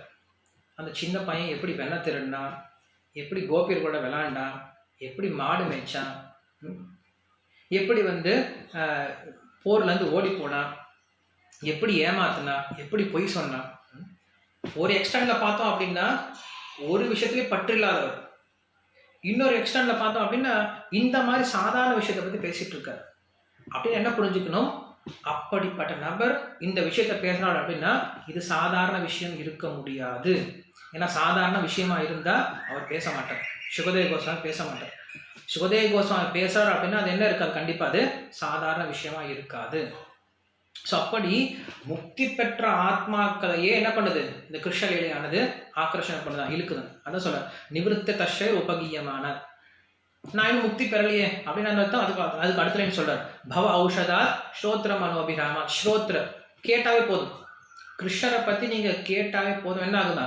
உங்களுக்கு இந்த பவசாகரம், இந்த உலகத்தில் இருக்கக்கூடிய கஷ்ட நஷ்டங்கள் எல்லாமே நம்மளுக்கு தொலைஞ்சி நம்மளுக்கு மோட்ச உபாயத்துக்கான வழியும் கொடுக்குதான் இந்த கிருஷ்ணருடைய லீலைகள் அப்படிங்கிறது. அதான் சொல்றேன், பவ ஔஷதா ஸ்ரோத்ர மனோபிராமா. க உத்தம ஸ்லோக குணானுவாத. க யாரு கேட்க மாட்டாங்க கிருஷ்ணருடைய லீலைகளை? இப்படி புகழக்கூடிய அந்த கிருஷ்ணரை பற்றிய விஷயங்களை யாரு கேட்க மாட்டாங்க அப்படின்னு சொல்லும் போது அவர் சொல்றார், புமான் விரஜேத வினா பசுப்நாத். யார் ஒருத்தர் தன்னைத்தானே மாய்த்துக் கொள்கிறார்களோ, ஃபர்ஸ்ட் என்ன சொல்றார்? பசுப்நாத் சொல்றார். பசுப்நாத் அப்படின்னா யார் ஒருத்தர் மாமிசம் வெட்டி சாப்பிட்றாங்களோ அவங்களுக்கு கிருஷ்ணர் மேல எந்தவித பற்றும் வராதுன்னு சொல்றார். ரெண்டாவது ஒரு எக்ஸ்பிளேஷன் கொடுக்குற என்ன சொல்றாரு? பசுப்நாத் அப்படிங்கிறது ஆத்மாவை கொல்பவன் அப்படின்னு சொல்றாரு.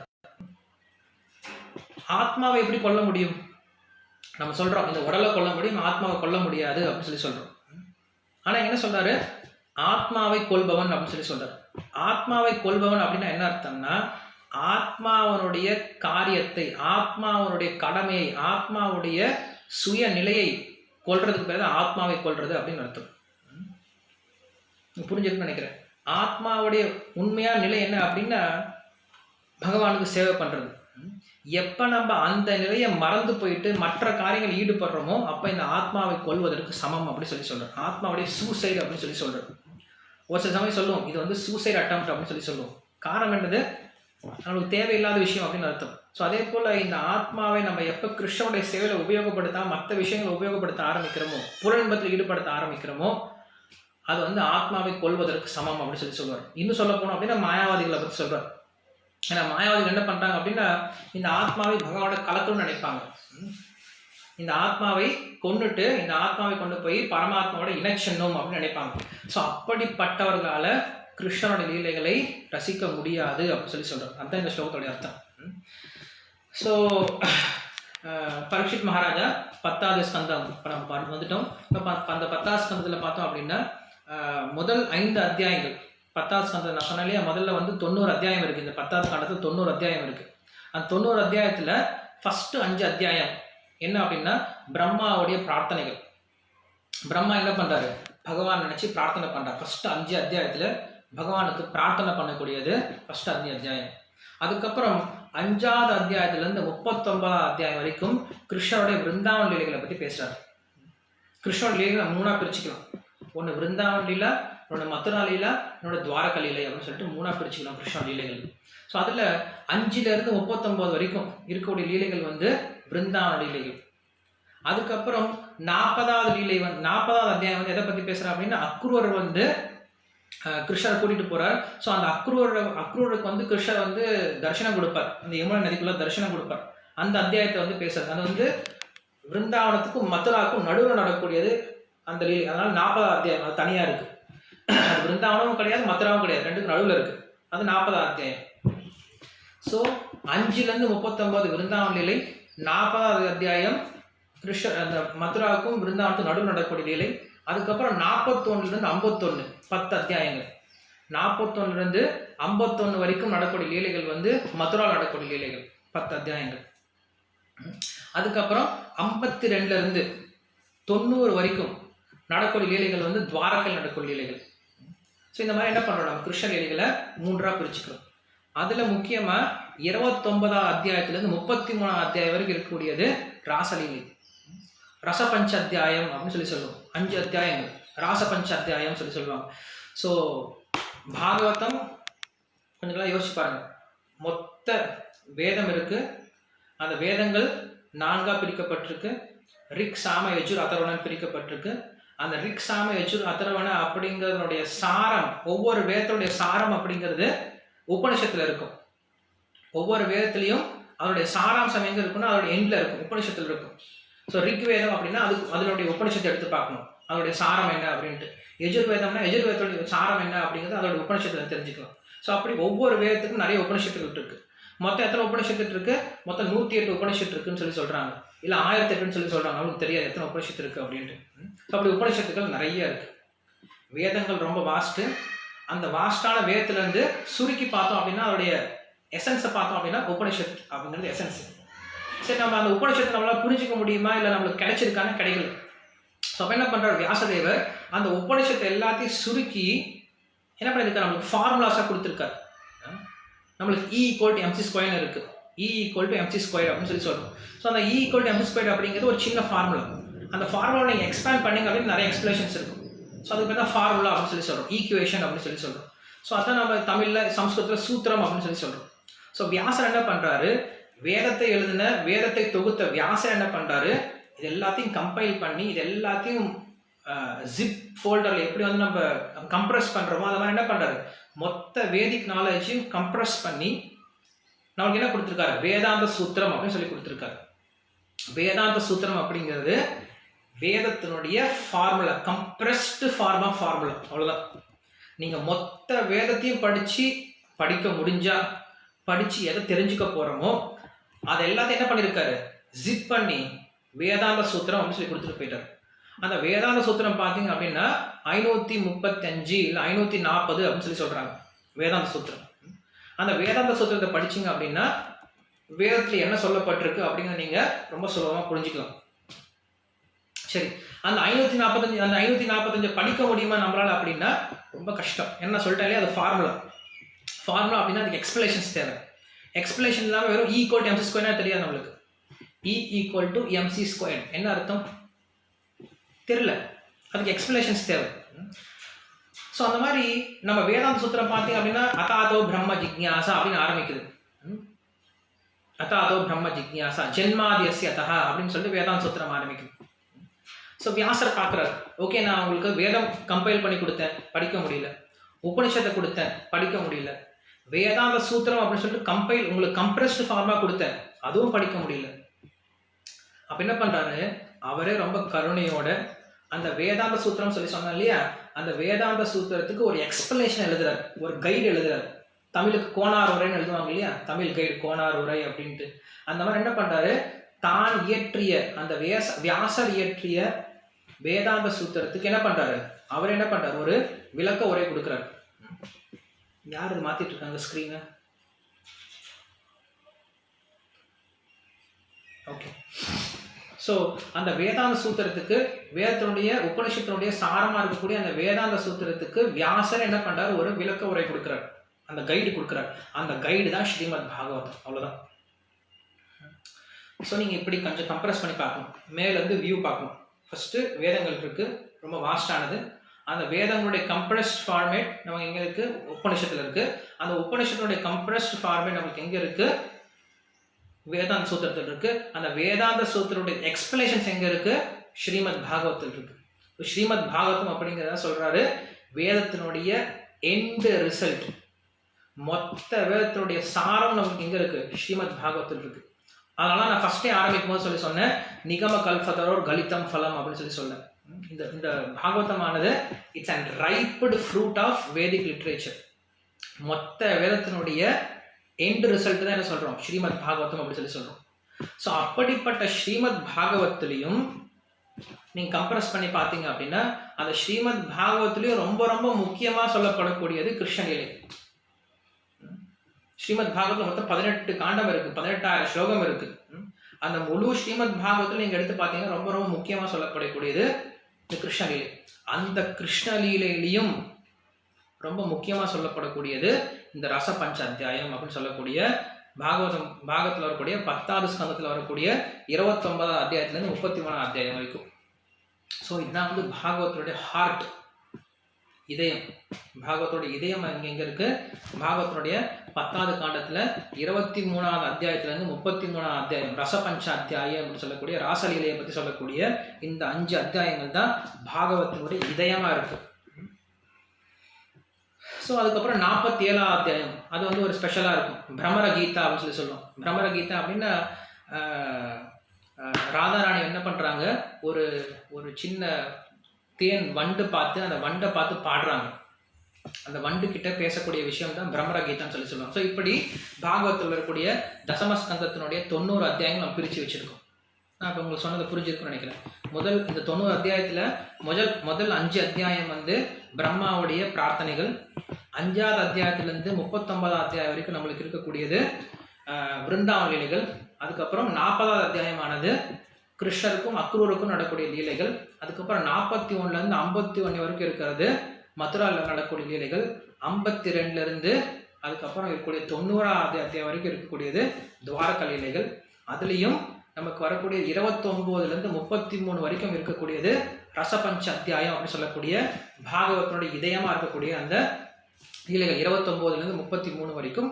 அதுக்கப்புறம் 47வது அத்தியாயமானது பிரமர கீதா அப்படின்னு சொல்லக்கூடிய அந்த ஒரு முக்கியமான ஒரு அத்தியாயமா இருக்கு.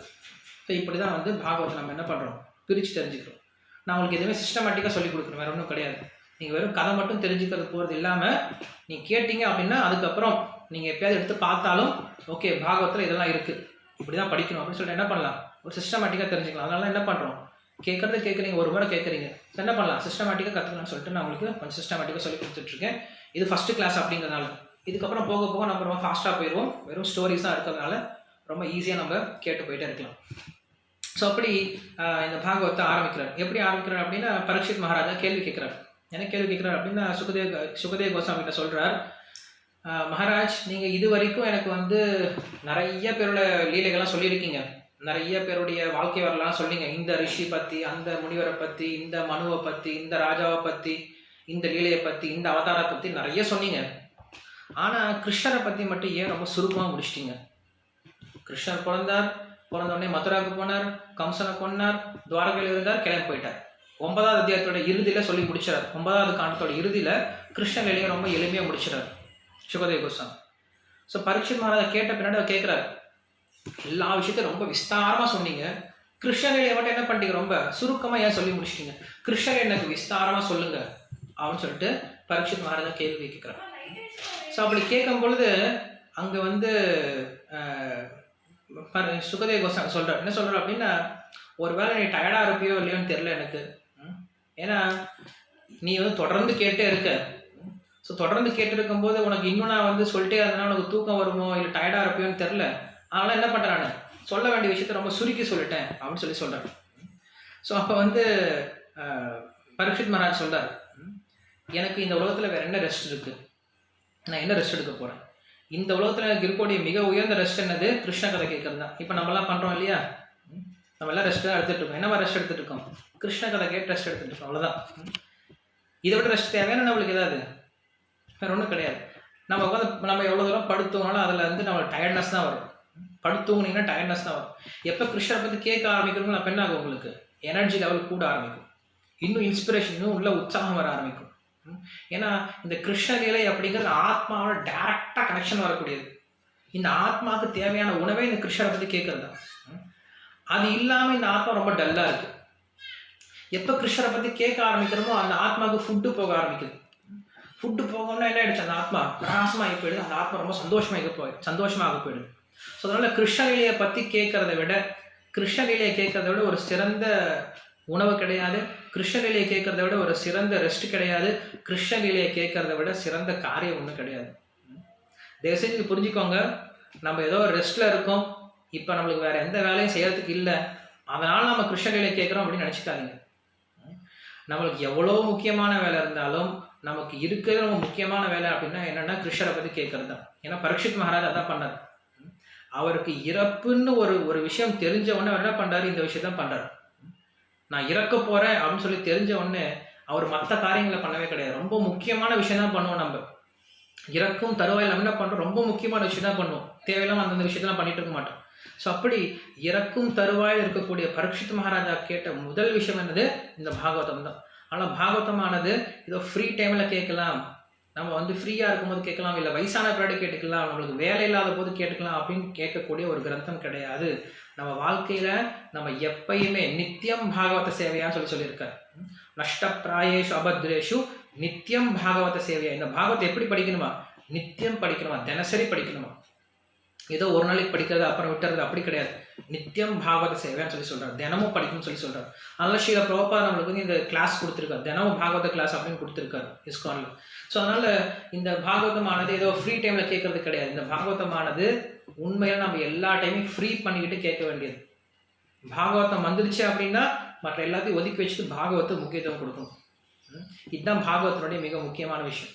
பரீட்சித் மகாராஜாக்கு எவ்வளோ பிரச்சனை வந்தாலும் எல்லாத்தையும் ஒதுக்கி வச்சிட்டாரு. ஓகே, அது வரைக்கும் அரசாட்சி செஞ்சது போதும், இது வரைக்கும் நான் மக்களை பார்த்துக்கிட்டது போதும், இது வரைக்கும் நான் குடும்பத்தை பார்த்துக்கிட்டது போதும், இது வரைக்கும் நான் சம்பாரிச்சது போதும், இது வரைக்கும் நான் அனுபவிச்சது போதும், இப்போ நான் செய்ய வேண்டியது ஒரே ஒரு விஷயம்தான், என்னது, உட்காந்து கிருஷ்ணரை பற்றி கேட்கணும், அவ்வளோதான், வேற எனக்கு ஒன்றும் தேவையில்லைன்னு சொல்லி உட்காந்துட்டார். ஸோ அதான் நம்மளும் பண்ணணும். நம்ம வாழ்க்கையில ரொம்ப முக்கியமான விஷயம் என்னது, கிருஷ்ணரை பற்றி கேட்கறது மட்டும்தான், வேற எதுவும் கிடையாது. இதை விட ஒரு முக்கியமான விஷயம் இருக்குன்னு நினைச்சோம் அப்படின்னா அதை விட ஒரு முட்டாள்தனம் வேற ஒன்றும் கிடையாது. இந்த உலகத்துல கிருஷ்ணரை பத்தி கேட்கறத விட, கிருஷ்ண பக்தி பண்றதை விட ஒரு முக்கியமான விஷயம் இருக்குன்னு நினைச்சான் அப்படின்னா அதுல அவனுக்கு உண்மையில ஞானம் இல்லை அப்படின்னு அர்த்தம். ஏன் அப்படி சொல்றேன் அப்படின்னா, நமக்கு இந்த உடம்பு கொடுத்ததே கிருஷ்ணர் எதுக்காக தான், அவரை பத்தி கேட்டு அவர்கிட்ட மோட்சம் அடைகிறதுக்காக தான்.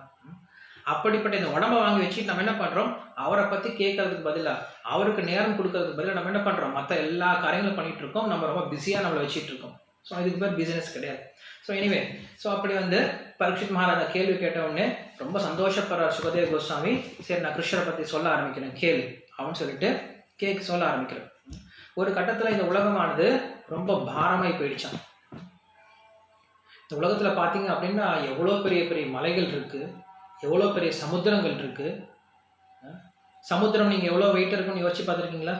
மலை எவ்வளோ வெயிட்னு யோசிச்சு பார்த்துருக்கீங்களா? நம்மளாம் ஒரு வெயிட்டா என்ன? நம்மளாம் பூமிக்கு ஒன்றுமே கிடையாது. சமுத்திரம் எவ்வளோ வெயிட்டு, பெரிய பெரிய மலைகள்லாம் எவ்வளோ வெயிட்டு. ஆனால் அங்கே என்ன பண்ணுறாங்க, பூமாதேவி ஒரு பசுவனுடைய உருவத்தில் போயிட்டு என்ன பண்ணுறாங்க, பிரம்மா கிட்ட பிரார்த்தனை பண்ணுறாங்க. எனக்கு பயங்கர பாரமாகி போயிடுச்சு, ரொம்ப வெயிட்டாகி போயிடுச்சு உலகம், என்னால் உலகத்தை தாங்க முடியல அப்படின்னு சொல்கிறாங்க. பிரம்மா கேட்குறாரு, உனக்கு என்னம்மா வெயிட்டு, நீ வந்து பெரிய பெரிய மலையை தூக்கிட்டு இருக்க, பெரிய பெரிய கடல் தூக்கிட்டு இருக்க, பெரிய பெரிய மரங்களை தூக்கிட்டு இருக்க, யானைகளை தூக்கிட்டு இருக்க, திமிங்களை தூக்கிட்டு இருக்க, இவ்வளோ பெரிய பெரிய விஷயம் தூக்கிட்டு இருக்க உனக்கு எது வெயிட்டு அப்படின்னு சொல்லி கேட்குறாங்க. அப்போ பூமி சொல்கிறாங்க, யார் ஒருத்தனுடைய வாயில கிருஷ்ணனுடைய நாமம் வரலையோ, யார் ஒருத்தன் கிருஷ்ண பக்தி வரலையோ, அவன் இந்த உலகத்துக்கு வியர்த்தம், வேஸ்ட்டு, அவன் தான் என்னோட வெயிட்டு அப்படின்னு சொல்லி சொல்கிறாங்க. ஸ்ரீமத் பாகவதம் சொல்லப்பட்டிருக்கு. இதுதான் உண்மை. ஆக்சுவலாக இந்த உலகத்தில் பிரயோஜனமே இல்லாமல் யாராவது வாழ்கிறாங்க அப்படின்னா அதுக்கு யார் அப்படின்னா, யார் ஒருத்தர் பக்தி பண்ணலையோ, யார் ஒருத்தர் வந்து ஆன்மீகத்தில் ஈடுபடலையோ, அவங்களுடைய வாழ்க்கை எப்படிப்பட்டதான்? பிரயோஜனமற்ற வாழ்க்கை தான். அவங்க வாழ்கிற மாதிரி தான் இருக்கும், ஆனால் உண்மையில் அவங்க வாழ்க்கையை வாழல. ஒரு உதாரணம் சொன்னால் உங்களுக்கு புரியும். இப்போ ஆஃபீஸில் வந்து ஒரு 100 பேர் இருக்காங்கன்னு வச்சுக்கோங்களேன். யார் நம்ம வேஸ்ட்னு சொல்லி சொல்லுவோம் அந்த ஆஃபீஸில்? யார் வேஸ்ட்னு சொல்லி சொல்லுவோம் அப்படின்னா, யார் ஒருத்தர் தன்னுடைய டியூட்டியை பண்ணலையோ, யார் ஒருத்தர் தன்னுடைய ரெஸ்பான்சிபிலிட்டியை பண்ணலையோ, அவன் என்னதான் அந்த அந்த ஆஃபீஸுக்கு வேஸ்ட் தான், அந்த கம்பெனிக்கு வேஸ்ட் தான். ஏன்னா அந்த கம்பெனி அவனை எதுக்காக ஹையர் பண்ணியிருக்கோ, அவனை எதுக்காக அந்த ரெஸ்பான்சிபிலிட்டி, அந்த பொறுப்பு கொடுத்து அவனை உட்கார வச்சிருக்கோ, அந்த வேலையை செய்யாமல் என்ன பண்ணுறான்? வேற ஏதோ பண்ணிட்டு இருக்கான். சார் ஏன் சார் அவனை வேஸ்ட்னு சொல்லிட்டுங்க? அவன் தினமும் வச்சு குளிக்கிறான், நல்லா ட்ரெஸ் பண்ணிட்டு வரான், நல்லா விதவிதமான உணவு சாப்பிட்றான், நல்லா காரில் போகிறான், இன்டர்நெட்டில் சேட் பண்ணுறான், நல்ல ஃபோனில் பேசுகிறான், விதவிதமான காரியங்களை பண்ணுறானே சார், அவனை ஏன் சார் வேஸ்ட்னு சொல்லி சொல்கிறீங்க? அவன் என்ன காரியம் வேணால் பண்ணலாம், ஆனால் கம்பெனி அவனை எதுக்காக வச்சுருக்கோ அந்த காரியத்தை பண்ணாமல் மற்ற எல்லா காரியத்தை பண்ணிட்டு இருந்தாலும் அவன் வேஸ்ட் தான். ஏன்? ஏன்னா கம்பெனி கொடுத்த வேலையை பண்ணல அவன் மற்ற வேலைகளை பண்ணி பிரயோஜனம் கிடையாது. ஸோ அதே போல் பகவான் நம்மளுக்கு இந்த உடம்பு கொடுத்துருக்கார், இந்த மனுஷ சரீரத்தை கொடுத்துருக்கார், நமக்கு ஒரு நல்ல வாழ்க்கையை கொடுத்துருக்கார். எதுக்காக இதெல்லாம் கொடுத்துருக்காரு? நமக்கு ஒரு பொறுப்பு கொடுத்துருக்காரு. என்ன பொறுப்பு கொடுத்துருக்காரு? இந்த மனித பிறவில முடிச்சுட்டு போகும்போது நம்ம மோட்சம் போகணும் அப்படின்ற ஒரு பெரிய பொறுப்பு கொடுத்துருக்காரு. அந்த ஒரு வேலைக்காக யார் ஒருத்தர் செயல்பட ஆரம்பிக்கலையோ, அந்த ஒரு செயல்பாட்டை யார் ஒருத்தர் எடுத்து முன் வச்சு நடக்க ஆரம்பிக்கலையோ, அவனுடைய வாழ்க்கை என்னதான்? பிரயோஜனம் இல்லை தான், அவன் வெறும் பாரம் தான் அப்படின்னு சொல்லி சொல்றாரு. ஸோ அங்கே பூமாதேவி வந்து பிரார்த்தனை பண்றாங்க, எனக்கு இந்த உலகத்துல வெயிட்டு தாங்க முடியல, இந்த இந்த உலகத்தில் தேவையில்லாமல் நிறைய பேர் பிறந்துட்டு இருக்காங்க, நிறைய பேர் வாழ்ந்துட்டு இருக்காங்க, இது கொஞ்சம் ஹெல்ப் பண்ணுங்க அப்படின்னு சொல்லிட்டு பூமாதேவி போய் பிரார்த்தனை பண்றாங்க பிரம்மா கிட்ட. ஸோ பிரம்மா சொல்றாரு, என்னால் இது எதுக்கு பண்ண முடியாது, நான் வெறுமனே வந்துட்டுதான் வெறும் இன்டர்மீடியட் பர்சன் தான், எனக்கு வந்து டெசிஷன்லாம் எடுக்க முடியாது. ஸோ என்ன பண்ணிட்டான், இதை நான் போய் மேலே இருக்கக்கூடிய பகவான் கிட்ட முறை இல்லை அப்படின்னு சொல்லிட்டு என்ன பண்றாரு, பிரம்மா எல்லா தேவர்களையும் கூட்டிகிட்டு க்ஷீரசாகரம் போறாரு, அதாவது பார்க்கடல், திருப்பார்க்கடல் போறாரு. ஸோ நீங்க இன்னைக்கு வெளில போய் பார்த்தாலும் அங்கே வந்து துருவ நட்சத்திரம் இருக்கும், ஒரு பெரிய நட்சத்திரம் தெரியும். சந்திரனுக்கு பக்கத்தில் ஒரு பெரிய நட்சத்திரம் தெரியும், ரொம்ப பிரகாசமான ஒரு நட்சத்திரம் தெரியும். அந்த நட்சத்திரம் தான் திருப்பார்க்கடல். ஆக்சுவலா துருவ நட்சத்திரம் அங்கதான் பகவானுடைய ஆஃபீஸ், லோக்கல் ஆஃபீஸ். ஸோ பகவானை பார்க்கணும் அப்படின்னா தேவர்கள்லாம் இங்கேருந்து வந்து வைகுண்டம்லாம் போய் பார்க்க முடியாது, ஏன்னா வைகுண்டம் அப்படிங்கிறது இந்த உலகத்துக்கு அப்பாற்பட்டது, அங்கெல்லாம் போக முடியாது. ஸோ அவங்களுக்கு இந்த உலகத்தில் ஒரு லோக்கல் ஆஃபீஸ் வேணும். அந்த லோக்கல் ஆஃபீஸ் எங்கே வச்சிருக்காரு? இங்கே வச்சிருக்காரு, இந்த துருவ நட்சத்திரத்தில் வச்சிருக்காரு. அந்த துருவ நட்சத்திரத்தில் பகவான் அங்கே தான் ஆஃபீஸ் வச்சிருப்பார். யாருக்காவது ஏதாவது பிரச்சனைனா வந்து என்ன பண்ணலாம், அங்கே வந்து முறையிட்டு போகலாம். யாருக்கு பிரச்சனைனா? தேவர்களுக்கு பிரச்சனை வந்துச்சுன்னா. நமக்கு பிரச்சனை வந்துச்சுன்னா அந்த தேவர்கிட்ட போய் சொல்கிறோம். தேவர்களுக்கே பிரச்சனை வந்துச்சு என்ன பண்ணுறாங்க, எல்லாரும் போய் பகவான் கிட்ட திருப்பார்க்கடலாம் சொல்கிறாங்களா. ஸோ இதை நம்ம புரிஞ்சுக்கணும், நம்ம யார்கிட்ட போய் நம்ம பிரச்சனையை சொல்லணும் அப்படின்ட்டு. நமக்கு எந்த பிரச்சனை தான் என்ன பண்ணலாம், நம்ம டேரெக்டாக கிருஷ்ணா கிட்டே போய் சொல்லலாம். அதை விட்டு மற்ற தேவர்கிட்ட போகணும் அப்படின்ற அவசியம் கிடையாது. போனால் தப்பு கிடையாது, ஆனால் நம்மளுக்கு நேரடியாக மேலே இருக்கக்கூடிய ஒரு பர்சன் கான்டாக்ட் இருக்கும்போது ஏன் நம்ம கீழே இருக்கிட்ட பர்சன் கிட்ட போகணும்? ஸோ அப்படி எல்லா தேவதைகள், பிரம்மா தேவர்கள் என்ன பண்ணுறாங்க, போய் அங்கே திருப்பார்களில் போய் பிரார்த்தனை பண்ணுறாங்க. திருப்பார்களில் எப்படி பிரார்த்தனை பண்ணுறாங்க? புருஷோக்தம் சொல்கிறாங்க. அங்கே புருஷோக்தத்தில் பகவானை புகழ்ந்து பேசுகிறாங்க. சஹஸ்ரசீருஷா புருஷா சஹஸ்ராட்ச சஹஸ்ரபாத் சபோமிம் விஸ்வதோ வித்வா அத்தியதிஷ்டதசாங்குலம் புருஷ ஏவேதகம் சர்வம் அப்படின்னு சொல்லிட்டு புருஷோக்த மந்திரம் சொல்லிட்டு இருக்காங்க. இந்த புருஷோக்த மந்திரம் அப்படிங்கிறது வேதத்திலே ரொம்ப முக்கியமான மந்திரம். புருஷசுக்தம், புருஷசுக்தம், புருஷனை பற்றி, புருஷனை அப்படின்னா உண்மையால பகவானை பற்றி புகழக்கூடிய சுக்தம் தான் புருஷசுக்தம். வேதத்தினுடைய மிக முக்கியமான மந்திரம் புருஷசுக்தம். இந்த புருஷசுக்தத்துல பாத்தீங்க அப்படின்னா யாரை பத்தி சொல்றாங்க, இந்த புருஷசுக்தம் யாரை பத்தி சொல்லப்பட்டிருக்கு அப்படின்னு சொல்லி பாத்தீங்க அப்படின்னா, நீங்க புருஷசுக்தம் முழுசா தொலைவை பார்த்தீங்கன்னாலும் எந்த ஒரு பேருமே இருக்காது. இதுதான் பிரச்சனை. வேதத்துல எதுவுமே டேரக்டாவே இருக்காது, டேரக்டாவே எதுவும் சொல்லியிருக்க முடியாது. ஸோ இந்த புருஷசுக்தத்தை மொத்த தொலைவை பார்த்தாலும் அங்கே எந்த ஒரு இண்டிகேஷனுமே இருக்காது யாரை பத்தி சொல்ல வராங்க அப்படின்ட்டு. ஆனா அந்த புருஷசுக்தத்துலேயே கடைசி லைன் பாத்தீங்க அப்படின்னா ஹ்ரீஷ்டதே லக்ஷ்மி பத்னியோ அப்படின்னு ஒரு வார்த்தை வரும். லக்ஷ்மியோடைய பதி அப்படின்னு ஒரு வார்த்தை வரும். ஸோ லக்ஷ்மியோடைய பதி யாரு? நாராயணன். ஸோ இந்த புருஷ சுத்தமானது நாராயணனே சொல்லக்கூடிய சுத்தம் அப்படிங்கிறது நம்ம அப்போ தான் புரிஞ்சிக்க முடியும். ஸோ அந்த என்ன பண்ணுறாங்க, தேவர்கள் எல்லாமே பிரம்மா தேவர்கள்லாம் அப்போ எங்கே போய் நாராயணனை வழிபட்டு அங்கே வந்து கூப்பிட ஆரம்பிக்கிறாங்க. ஸோ பகவான் வந்து தோன்றலை, அவருக்கு இதெல்லாம் ஒரு வேலையே கிடையாது. சும்மா இவங்களுக்கு பிரச்சனை வருவாங்க, பிரச்சனைலாம் ஓடி போய் அவங்க சும்மா அமிர்தம் சாப்பிட்டுட்டு அப்சரஸோட டான்ஸ் ஆடிட்டு இருப்பாங்க. இந்த தேவர்களுக்கு ஒரு பிரச்சனை ஒரு வேலையும் கிடையாது சொல்லிட்டு அவரெல்லாம் முன்னாடிலாம் வந்து நிற்க மாட்டார். ஒரு பக்தனுக்கு ஒரு பிரச்சனைனா பகவான் ஓடி வருவார். ஏன்னா தூய பக்தனுக்கு ஒரு பிரச்சனை பகவான் வந்து உதவி பண்ணுவார். ஆனால் எங்களை தூய பக்தர்கள் கிடையாது. இந்த பசங்கள்லாம் வந்து பிரச்சனை வந்தால் வந்து நிற்பாங்க, அப்புறம் ஓடி போயிடுவாங்க. நம்மளுக்கு நிறைய பேர் தெரியும் இல்லை, பிரச்சனை நிறைய பேர் கோயிலுக்கு வருவாங்க, நிறைய பேர் நம்மகிட்ட வந்து கேட்பாங்க, பிரச்சனை முடிச்சுன்னா அவங்க ஓடி போயிடுவாங்க, எங்கே போனாங்கன்னு ஆளே தெரியாது. ஸோ அவங்களால நம்மளுக்கு ஒரு பிரச்சனை கிடையாது. ஸோ அப்படி தேவர்கள் என்ன பண்ணுறாங்க, பிரச்சனை வந்தால் பாகி பாகி மகாபாகு அப்படின்னு சொல்லிட்டு என்ன பண்ணுறாங்க, எல்லாரும் வந்து கை கூப்பிட்டு நிற்கிறாங்க, பகவானே எனக்கு காப்பாற்று காப்பாற்று அப்படின்ட்டு. பகவானுக்கு தெரியும் இவங்க இதே வேலை தான் அப்படின்ட்டு. ஸோ என்ன பண்ணுறாரு, அவர் தோன்ற கூட கிடையாது, வெறும் வாக்கு சொல்லிட்டார், வெறும் சத்தம் கொடுக்குறார், மேலே அசரீரி வாக்கு கொடுக்குறார். நான் பிறவி எடுக்க போகிறேன், ரொம்ப சீக்கிரமாக பிறவி எடுக்க போகிறேன், அங்கே போய் பூமியினுடைய பாரத்தை குலைக்க போகிறேன். அதுக்கு முன்னாடி நீங்கள் எல்லா தேவர்களும் போய் ஃபஸ்ட்டு பிறவி எடுங்க, பூமியில் போய் பிறவி எடுங்கன்னு சொல்லிட்டு வெறும் வாக்கு மட்டும் சொல்லிட்டார். அது எல்லாரும் சொல்லல, பிரம்மாவுக்கு மட்டும் சொல்லியிருக்காரு. ஏன்னா இருக்கிறதே கொஞ்சம் நல்ல ஆள் பிரம்மா மட்டும்தான். மற்ற பசங்க எல்லாமே என்ன பண்ணுவாங்க, மற்ற தேவர்கள் எல்லாமே நல்லா அமிர்தம் சாப்பிட்டுட்டு நல்லா டான்ஸ் பார்த்துக்கிட்டு அங்கே எல்லாம் ஃபுல்லாக ஜாலியாக இருக்காங்க சொர்க்கலோகத்துக்கு. ஸோ அப்படிப்பட்டவங்க கிட்ட கிருஷ்ணர் பேசவே மாட்டார், பேசணுன்ற அவசியமே கிடையாது. பக்தர்கிட்ட வந்து பேசுவார் கிருஷ்ணர். ஆனால் இந்த மாதிரி அபக்தர்கிட்ட, இந்த மாதிரி கலப்படமான பக்தர்கிட்ட கிருஷ்ணர் பேச போகிறது கிடையாது. ஸோ அப்படி சொன்ன உடனே பிரம்மா வந்து சொல்றாரு, இந்த மாதிரி கிருஷ்ணர் பிறவி எடுக்க போறார். ஸோ அதனால நீங்கள் என்ன பண்ணுங்க, எல்லா தேவர்களும் போய் நீங்கள் எல்லாம் அங்கங்கே போய் பிறவி எடுங்க அப்படின்னு சொல்லிட்டு எல்லாத்தையும் ஆகிய சொல்லிட்டார். ஸோ அப்படி சொன்ன பின்னாடி பிரம்மா என்ன பண்ணுறாரு சொல்லிட்டு அவர் கிளம்பி போயிட்டார். இப்போ எல்லா தேவர்களும் அவங்கவுங்க பிரிவெடுக்க ஆரம்பிச்சாங்க, உலகத்தில் பிரிவெடுக்க ஆரம்பிச்சாங்க. ஸோ கிருஷ்ணர் வந்து பிறக்கிறதுக்கு ரெடி ஆகி போயிட்டார். இந்த உலகத்தில் இங்கே செட் ஆகி போயிடுச்சு. இங்கே வந்து சீனை முடிச்சிட்டாரு சுகதேவ கோஸ்வாமி. அப்படியே அந்த சீன் என்ன பண்ணுறாரு, அடுத்த இடத்து கொண்டு போகிறார், இந்த பூமி கொண்டு போகிறார், சீனை கொண்டு போய் மாற்றி வைக்கிறார். ஸோ பூமியில் பார்த்தோம் அப்படின்னா அங்கே கம்சன் அப்படின்ற ஒரு அசுரன் இருக்கான், ஒரு நபர் இருக்கான். இந்த கம்சன் யார் அப்படின்னா உக்ரசேனன் அப்படின்ற ஒரு ராஜாவுடைய பையன். உக்ரசேனன் யார் அப்படின்னா போஜ ராஜா, போஜ மன்னன். ஸோ அங்கே பார்த்தீங்கன்னா அங்கே 3 இடம் இருக்கு. ஒன்று விருஷ்ணி, என்னோட அந்தக்க, என்னோட போஜா அப்படின்ட்டு 3 வகையான பிரிவுகள் இருக்காங்க. இவங்க 3 பேரும் 3 வகையான நிலத்தை ஆட்சி பண்ணிட்டு இருக்காங்க. ஒன்று மதுரா, என்னோட குவாலியர், என்னோட ஆக்ரா. ஸோ இந்த 3 நிலத்தையும் 3 வகையான வம்சத்தார்கள் வந்து ஆட்சி பண்ணிட்டு இருக்காங்க. மதுரா, குவாலியர், ஆக்ரா, இது 3 என்ன பண்றாங்க, 3 வகையான இனத்தவர்கள். என்னென்னது, விருஷ்ணி, அந்தக்க, போஜ அப்படின்னு சொல்லிட்டு இந்த 3 பேரும் ஆட்சி பண்ணிட்டு இருக்காங்க. ஸோ அப்படி ஆட்சி பண்ணிட்டு இருக்கும்போது அதில் வந்து உக்ரசேனருடைய பையன் தான் யாரு, கம்சன். ஸோ இந்த விருஷ்ணி குலத்தவர்கள் தான் யாரு, யாதவர்கள் அப்படின்னு சொல்லி சொல்றோம். விருஷ்ணி குலத்தவர்கள் தான் நம்ம யாதவர்கள் சொல்லி சொல்றோம். ஸோ அவருடைய ராஜா யாரு, சூரசேனன் அப்படின்னு சொல்லி சொல்றோம். சூரசேனனுடைய பையன் தான் வந்து வாசுதேவன் வராரு, வாசுதேவன் வராரு. ஸோ அப்படி கம்சன் வந்து என்ன பண்றான், அன்னைக்கு தான் வந்து அவங்களுடைய தங்கச்சிக்கு கல்யாணம் பண்ணி வைக்கிறான். யார் கல்யாணம் பண்ணி வைக்கிறான், வசுதேவருக்கு கல்யாணம் பண்ணி வைக்கிறான். ஸோ வசுதேவரோட கல்யாணம் முடிஞ்ச பின்னாடி என்ன பண்றான், தன்னுடைய தங்கச்சியை வீட்டுக்கு கூட்டிட்டு போறான். ஸோ நம்ம பண்ணுவோம் இல்லையா, ஃபோட்டோவுக்கு அப்படின்னு நம்ம என்ன வேணா பண்ண தயாராக இருப்போம் இல்லையா. அந்த மாதிரி அவனுக்கு ஃபோட்டோ எடுத்துக்கணும் அப்படின்னு ஆசை இருக்கும் போல இருக்கு, வீடியோ எடுத்துக்கணும்னு ஆசை போல இருக்கு. அதனால என்ன பண்றான், அவங்க தங்கச்சி போற ரதம் இருக்கு இல்லையா, அந்த ரதத்தில் கூடிய டிரைவர் நீ கீழே இருங்க, நானே ஓடிட்டு போறேன்னு சொல்லிட்டு என்ன பண்றான், தங்கச்சி பாசம் அதிகம் போயிடுச்சு அன்னைக்கு தான். ஸோ அவனுடைய பாசம் என்ன நீங்க கொஞ்ச நேரத்தில் தெரிஞ்சு போயிடும். என்ன பண்றான், தங்கச்சி மேல் ரொம்ப பாசமா இருக்கிற மாதிரி என்ன பண்றான், அவனை டிரைவரை கீழே இறக்கி வச்சுட்டு இவனை ஏறி உட்கார வச்சுட்டு, அவ்வளோ பெரிய ராஜா என்ன பண்றேன், தேர் ஓட்டிட்டு போறேன். இதே மாதிரி தேர் ஓட்டி இன்னொருத்தரை பார்த்துருக்கோம், யார் அது, கிருஷ்ணர். ஸோ கிருஷ்ணன் தேர் ஓட்டியா இருந்திருக்காரு.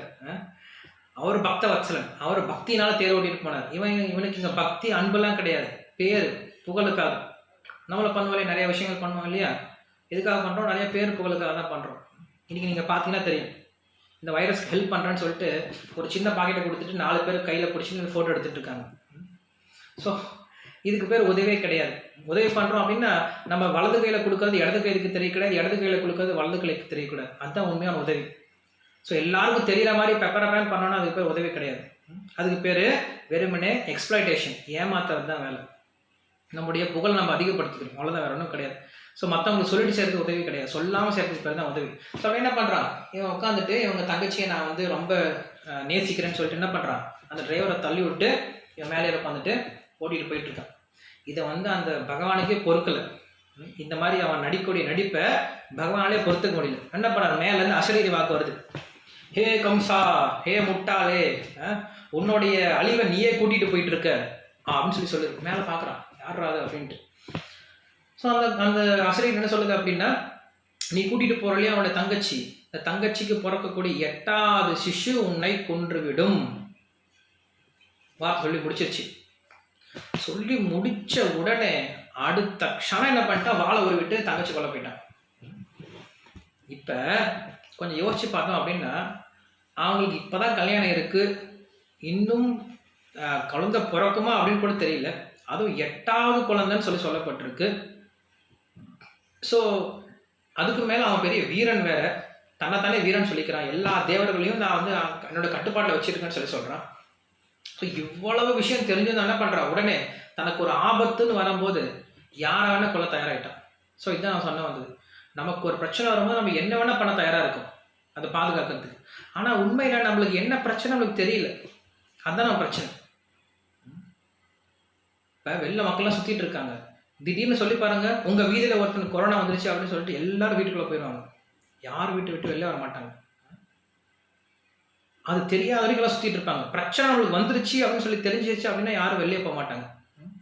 ஆனா நம்ம என்ன பண்றோம், அந்த பிரச்சனையை மறந்து போயிட்டு சுத்திட்டு இருக்கோம். ஸோ எனிவே நம்ம இன்னும் ஃபிலாசபிக்கலாக போக வேண்டாம். ஸோ அப்படி இந்த கம்சன் என்ன பண்றான் அப்படின்னா, அந்த பிரச்சனை வருதுன்னு சொன்னவொடனே என்ன பண்ணிட்டான், எடுத்து வெட்ட ஆரம்பிச்சிட்டான். அங்க இருக்கவங்க எல்லாம் தபன்னு ஓடி போயிட்டாங்க. ரொம்ப பெரிய கூட்டம் வந்துட்டு இருந்துச்சு, பின்னாடி எல்லாம் வந்துட்டு இருந்தாங்க, அவங்கள கூட்டிட்டு போயிட்டு வந்துட்டு தான் இருந்தாங்க. ஆனா என்ன பண்ணாங்க, ஒரு நிமிஷம் அவன் எடுத்து வெட்டுறான்னு வந்தவொடனே எல்லாம் விட்டு ஓடி போயிட்டாங்க. ஸோ வசுதேவர் அப்படி விட்டு போக முடியாது இல்லையா, ஏன்னா கல்யாணம் பண்ணிக்கிட்டாரு, இப்பதான் கல்யாணம் பண்றாரு, காலைல தான் கல்யாணம் பண்ணார். நான் இனிமேல உன் கையை விட மாட்டேன், உனக்கு நான் என்னுடைய வாழ்க்கை இருக்க வரைக்கும், என்னோட உயிர் இருக்க வரைக்கும் உனக்கு நான் பாதுகாப்பு கொடுக்க போறேன் அப்படின்னு சொல்லிட்டு கை பிடிச்சிட்டாரு. ஸோ கை பிடிச்சி அன்னைக்கே விட்டு போக முடியாது இல்லையா. நான் என்ன பண்றாரு, அவரு வசுதேவன் வந்து பாக்குறாரு, கம்சனை பாக்குறாரு, கம்சன் உடனே நிறுத்துறாரு. கம்சன் கிட்ட சண்டை போட முடியாது, ஏன்னா அவருக்கு அந்த அளவுக்கு சக்தி கிடையாது. ஸோ என்ன பண்றாரு, அவர் கன்வின்ஸ் பண்ண முயற்சி பண்றாரு. சாம தான பேத தண்டம் அப்படின்னு 4 வகை இருக்கு. ஸோ முதல்ல சமாதானம் பேசி பார்க்கறாரு. கம்சா, நீ எவ்வளோ பெரிய ஆளு, உனக்கு எவ்வளோ மகத்துவம் இருக்கு, நீ எவ்வளோ பெரிய வீரன், நீ போய் ஒரு பொண்ணை கொள்ளலாமா, அதுவும் கல்யாணமான பொண்ணு, அன்னைக்கு தான் கல்யாணம் இருக்கு, அதுக்கு மேல உன் தங்கச்சி. ஸோ இப்படிப்பட்ட ஒரு மோசமான காரியத்தில் ஈடுபட்டன்னா நாளைக்கு உன்னை பத்தி வரலாறு என்ன பேச போகுது, ஸோ இதை நீ பண்ணக்கூடாது அப்படின்னு சொல்றான். அவன் இதை கேட்கலாம் விருப்பப்படல, சொல்லதான் முயற்சி பண்றான். சாம என்ன பண்றாரு, அப்ப பேதம் பண்றாரு. ஃபர்ஸ்ட் சமாதானப்படுத்தி பார்த்தாரு, கேட்கல, அதுக்கப்புறம் பேதப்படுத்துறாரு. என்ன பேதப்படுத்துறாரு, நீ இப்படி பண்ண அப்படின்னா உன்னை உலகம் தூற்ற ஆரம்பிக்கும், உன்னை வந்து பெரிய வீரனா யாரும் ஒத்துக்க மாட்டாங்க அப்படின்னு சொல்லிட்டு பிரிக்கிறாரு. மற்றவங்களையும் இவரையும் பிரிச்சு பார்க்கறாரு, பிரிச்சு காட்டுறாரு, நீ பிரயோஜனம் எல்லாம் போயிடுவ அப்படின்னு சொல்றாரு. அதான் ஒத்துக்கிற மாதிரி தெரியல. அதுக்கப்புறம் 3வது விஷயம் தானம். சாமதானம் சொல்றது தானம். தானம் கொடுக்க முயற்சி பண்றாரு. என்ன தானம் கொடுக்க முயற்சி பண்றாரு, சரி உனக்கு பிரச்சனை என்னது, என்னுடைய குழந்தைங்க தானே, உன்னுடைய குழந்தைய கொடுத்துட்றாங்க, நீ போய் ஏன் என் மனைவியை கொள்ற. ஏன்னா ஃபர்ஸ்ட் கணவனுடைய முதல் வேலை என்னது, ஃபர்ஸ்ட் மனைவியை காப்பாற்றணும். குழந்தைங்க வர்றது அதுக்கப்புறம் பார்த்துக்கலாம், ஃபர்ஸ்ட் மனைவியை காப்பாற்றணும். என்ன பண்றான், அந்த மனைவியை காப்பாற்றுறதுக்காக இப்படி ஒரு வார்த்தை கொடுக்குறான், நான் எனக்கு பிறக்கக்கூடிய எல்லா குழந்தைகளையும் உங்ககிட்ட கொடுத்துறேன், நீ அதை என்ன வேணா பண்ணிக்கோ, அவனுடைய மனைவி விட்டுரு அப்படின்னு சொல்றான். இதை கேட்ட பின்னாடி அவனுக்கு கூட கொஞ்சம் புத்தி இருக்கு. என்ன பண்றான், ஒத்துக்கிட்டான். சரி பரவாயில்ல, நீ இவ்வளவு தடவை சொல்ற இல்லையா, நான் ஒத்துக்கிறேன் அப்படின்னு சொல்றான். அதுக்கப்புறம் மறுபடியும் அந்த கல்யாண ஊர்வலம் போச்சு. அதுக்கப்புறம் கல்யாண ஊர்வலம் எப்படி போயிருக்குன்னு உங்களுக்கு தெரியும். இதுக்கு முன்னாடி நடந்த மாதிரி கல்யாண ஊர்வலம் இருந்திருக்காது. அதுக்கப்புறம் கல்யாண ஊர்வலம் ஏதோ ஒரு வகையில போய் சேர்ந்துச்சு. நேராக பொண்ணு வீட்டுக்கு போயிட்டாங்க. அதுக்கப்புறம் தேவிக்கு வந்து கர்ப்பம் தரிக்கிறார். கர்ப்பம் தரிச்ச உடனே அந்த குழந்தைய கொண்டு வந்து கம்சன் கிட்ட கொடுக்குறான். கொடுத்த உடனே கம்சன் பார்க்குறான். பார்த்துட்டு அவனுடைய மனசுலேயே ஒரு எண்ணம் வந்துச்சு, எவ்வளோ உண்மையாக இருக்கான்ப்பா, குழந்தைய கொண்டு வந்து கொடுத்துட்டானே அப்படின்னு சொல்லிட்டு திருப்பி கொடுத்துட்டான். எனக்கு இந்த குழந்தையில ஒரு பிரச்சனை கிடையாது, எனக்கு பிரச்சனை 8வது குழந்தை தான், இந்த குழந்தை நீ கொண்டு போன்னு சொல்லி திருப்பி கொடுத்துட்டான். நாரதர் பார்க்குறாரு, இந்த பையன் இவ்வளோ நல்லவனா, ஆனால் நல்லது கிடையாது. ஏன்னா இந்த பசங்களை நம்ப முடியாது. ஏன்னா இந்த மாதிரி அபக்தர்கள் வந்து, இந்த மாதிரி அசுரர்கள் வந்து வெளியில பார்க்கறதுக்கு ஒரு சில நல்ல குணங்களை காட்டுற மாதிரி இருக்கும். ஆனால் எப்போ மாறுவாங்கன்னு சொல்ல முடியாது. அவங்கள திடீர்னு மாறிடுவாங்க. நம்ம இப்போதான் பார்த்தோன்னே ஒரு உதாரணம், திடீர்னு அவங்களுடைய எண்ணம் என்ன மாற ஆரம்பிச்சிடும். ஸோ என்ன பண்ணார், அங்கே வந்து நாரதர் வரார். நாரதருடைய முகராசி என்ன அப்படின்னா, யாருமே அவரை வேணான்னு சொல்ல மாட்டாங்க. எந்த இடத்துக்கு போனாலும் அவங்களை வரவேற்கிறதுக்கு ஆள் இருக்கு. எந்த ஒரு அசுரனுடைய இடத்துக்கு போனாலும் நாரதரை வரவேற்று உட்கார வச்சு நல்லா பார்த்துப்பாங்க. மற்ற எந்த பக்தர்களுக்கும் அது கிடையாது. நாரதரோட முகராசி அப்படி. ஸோ நாரதர் வராரு. வந்த உடனே அங்கே கம்சன் கூப்பிட்றான். கூப்பிட்டு உட்கார வச்சு நாரதர்கிட்ட கேட்குறான், நாரதர் எல்லாம் எப்படி போயிட்டுருக்கு? ரொம்ப மோசமாக போயிட்டுருக்குப்பா, என்னாச்சு? உங்களை எல்லாம் பயங்கரமாக பிளான் பண்ணிட்டு இருக்காங்க, உங்களை கொல்றதுக்கு தேவர்கள்லாம் பயங்கர பிளான் பண்ணிட்டு இருக்காங்க. அவங்க நினச்சிட்டு இருக்க என்னமோ உனக்கு அடங்க நடந்துட்டு இருக்காங்க அப்படின்ட்டு. ஆனால் பயங்கர பிளான் போயிட்டு இருக்கு, பார்த்துக்கோ நீ. அப்படியா? இல்லையே, 8வது குழந்தான் எனக்கு பிரச்சனைன்னு சொல்லி சொன்னாங்க. உனக்கு புரியல. 8வது குழந்தைன்னா எந்த 8வது குழந்தை?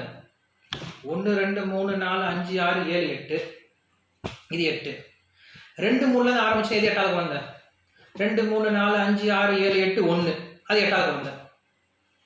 3லேருந்து ஆரம்பிச்சுன்னா 3 4 5 6 7 8 1 2, அது 8 போயிடுச்சு. ஸோ இப்படி பார்த்தோம்னா எல்லா நம்பருக்கும் 8 வரும் இல்லையா? 8வது குழந்தைன்னு சொல்லி சொன்னாங்க. எதுலேருந்து என்ன 8வது குழந்தைன்னு தெரியுமா உனக்கு?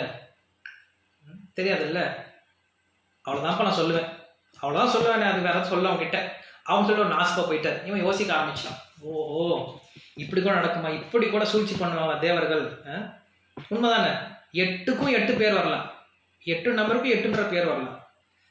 ஸோ பார்த்தோன்னே என்ன பண்ண, கிட்டு போனால் அங்கே தேவகி கையில் இருந்த குழந்தைய கையில் பிடுங்கினா டப்புன்னு அடித்தான், சாகடிச்சிட்டான், போயிட்டான். ஸோ இப்படியே 6 குழந்தைய சாகடிச்சிட்டான். 7வது கர்ப்பம் தெரிச்சிருக்காங்க. ஸோ இதில் வந்து என்ன ஆகுது, அங்கே மேலேருந்து பகவான் கீழே இறங்கி தயாராகிட்டார். தயாரான பின்னாடி ஃபஸ்ட்டு இறங்கி வர்றது யாருன்னா பலராமர் தான். ஏன்னா அவருக்கு தான் ரொம்ப ஆசை சேவை பண்ணுறதுல. பலராமர் மாதிரி லக்ஷ்மணன் மாதிரி சேவை பண்ணுறதுக்கு ஆளே கிடையாது. ஸோ இதுக்கு முன்னாடி வந்து அவர் என்ன இருக்காரு, அவரோட தம்பியாக பிறந்து சேவை பண்ணிட்டு இருந்தார். ராம அவதாரத்தை தம்பியாக பிறந்து சேவை பண்ணிட்டு இருக்காரு. இப்போ என்ன பண்ணிட்டாரு, கொஞ்சம் என்ன பண்ணிட்டாரு, உணர்ச்சி வசப்பட்டார். ரொம்ப சீக்கிரம் சேவை பண்ணான்னு சொல்லிட்டு என்ன பண்ணுறாரு, சீக்கிரம் கீழே இறங்கி வந்துட்டார். கீழே இறங்கி வந்து அரணா பிறந்துட்டார் தப்பி தவறி. ஸோ அது வந்து ராமருக்கு ரொம்ப பிடிச்சிருக்கு. ஏன்னா ராம அவதாரத்தில் ராமருக்கு நிறைய சேவை பண்ணியிருக்கார் லக்ஷ்மணர். ஸோ இப்போ ராமருக்கு ஒரு ஆசை, நான் வந்து மறுபடியும் லக்ஷ்மணுக்கு சேவை பண்ணணும் அப்படின்ட்டு. ஸோ பக்தன் பகவானுக்கு சேவை பண்ண நினைக்கிறான், பகவான் பக்தனுக்கு சேவை பண்ண நினைக்கிறார். 2 பேருக்கு போட்டி போயிட்டே இருக்கு. ஸோ அப்படி முதல்ல லக்ஷ்மணன் வந்து இங்கே வந்து என்ன பண்ணுறாரு, தேவகியோட கர்ப்பத்தில் போயிட்டார். ஸோ அப்போ கிருஷ்ணர் கூப்பிட்டு சொல்றார், மாயை கூப்பிட்டு சொல்றார், மாயா தேவி கூப்பிட்டு சொல்றார், இந்த மாதிரி தேவகியினுடைய 7வது கர்ப்பத்தில் உள்ள வந்து இப்போ பலராமர் இருக்காரு, அந்த கர்ப்பத்தை என்ன பண்ணு, அப்படியே கொண்டு போய் இவங்க இருக்காங்க இங்கே அங்கே கோகுலத்தில் இருக்கக்கூடிய அந்த வசுதேவனுடைய இன்னொரு மனைவியுடைய ரோஹினுடைய மனைவியுடைய கர்ப்பத்தில் வச்சுட்டு வந்துரு அப்படின்னு சொல்லி சொல்கிறாங்க. ஸோ அந்த மாதிரி கர்ப்பத்தை மாற்ற முடியுமா? யோகமாயனால மாற்ற முடியும். ஸோ யோகமாய என்ன பண்ணுறாங்க, வந்து தேவகியினுடைய கர்ப்பத்திலேருந்து எடுத்துகிட்டு போயிட்டு அந்த கர்ப்பத்தில் வச்சுட்டாங்க. வச்சுட்டு முன்னாடி கர்ப்பம் கலைஞ்சி போச்சு. 8வது கர்ப்பம். ஸோ 8வது கர்ப்பம் தான் என்ன பண்ணுறாங்க, கிருஷ்ணர் வந்து உள்ளே போந்துட்டார். ஸோ கிருஷ்ணர் உள்ளே வந்த உடனே அந்த தேவகியினுடைய ஃபேஸ் எல்லாம் பிரைட் ஆகி போயிடுச்சான். அவங்க இருக்கக்கூடிய இடமே மாறி போயிடுச்சான்.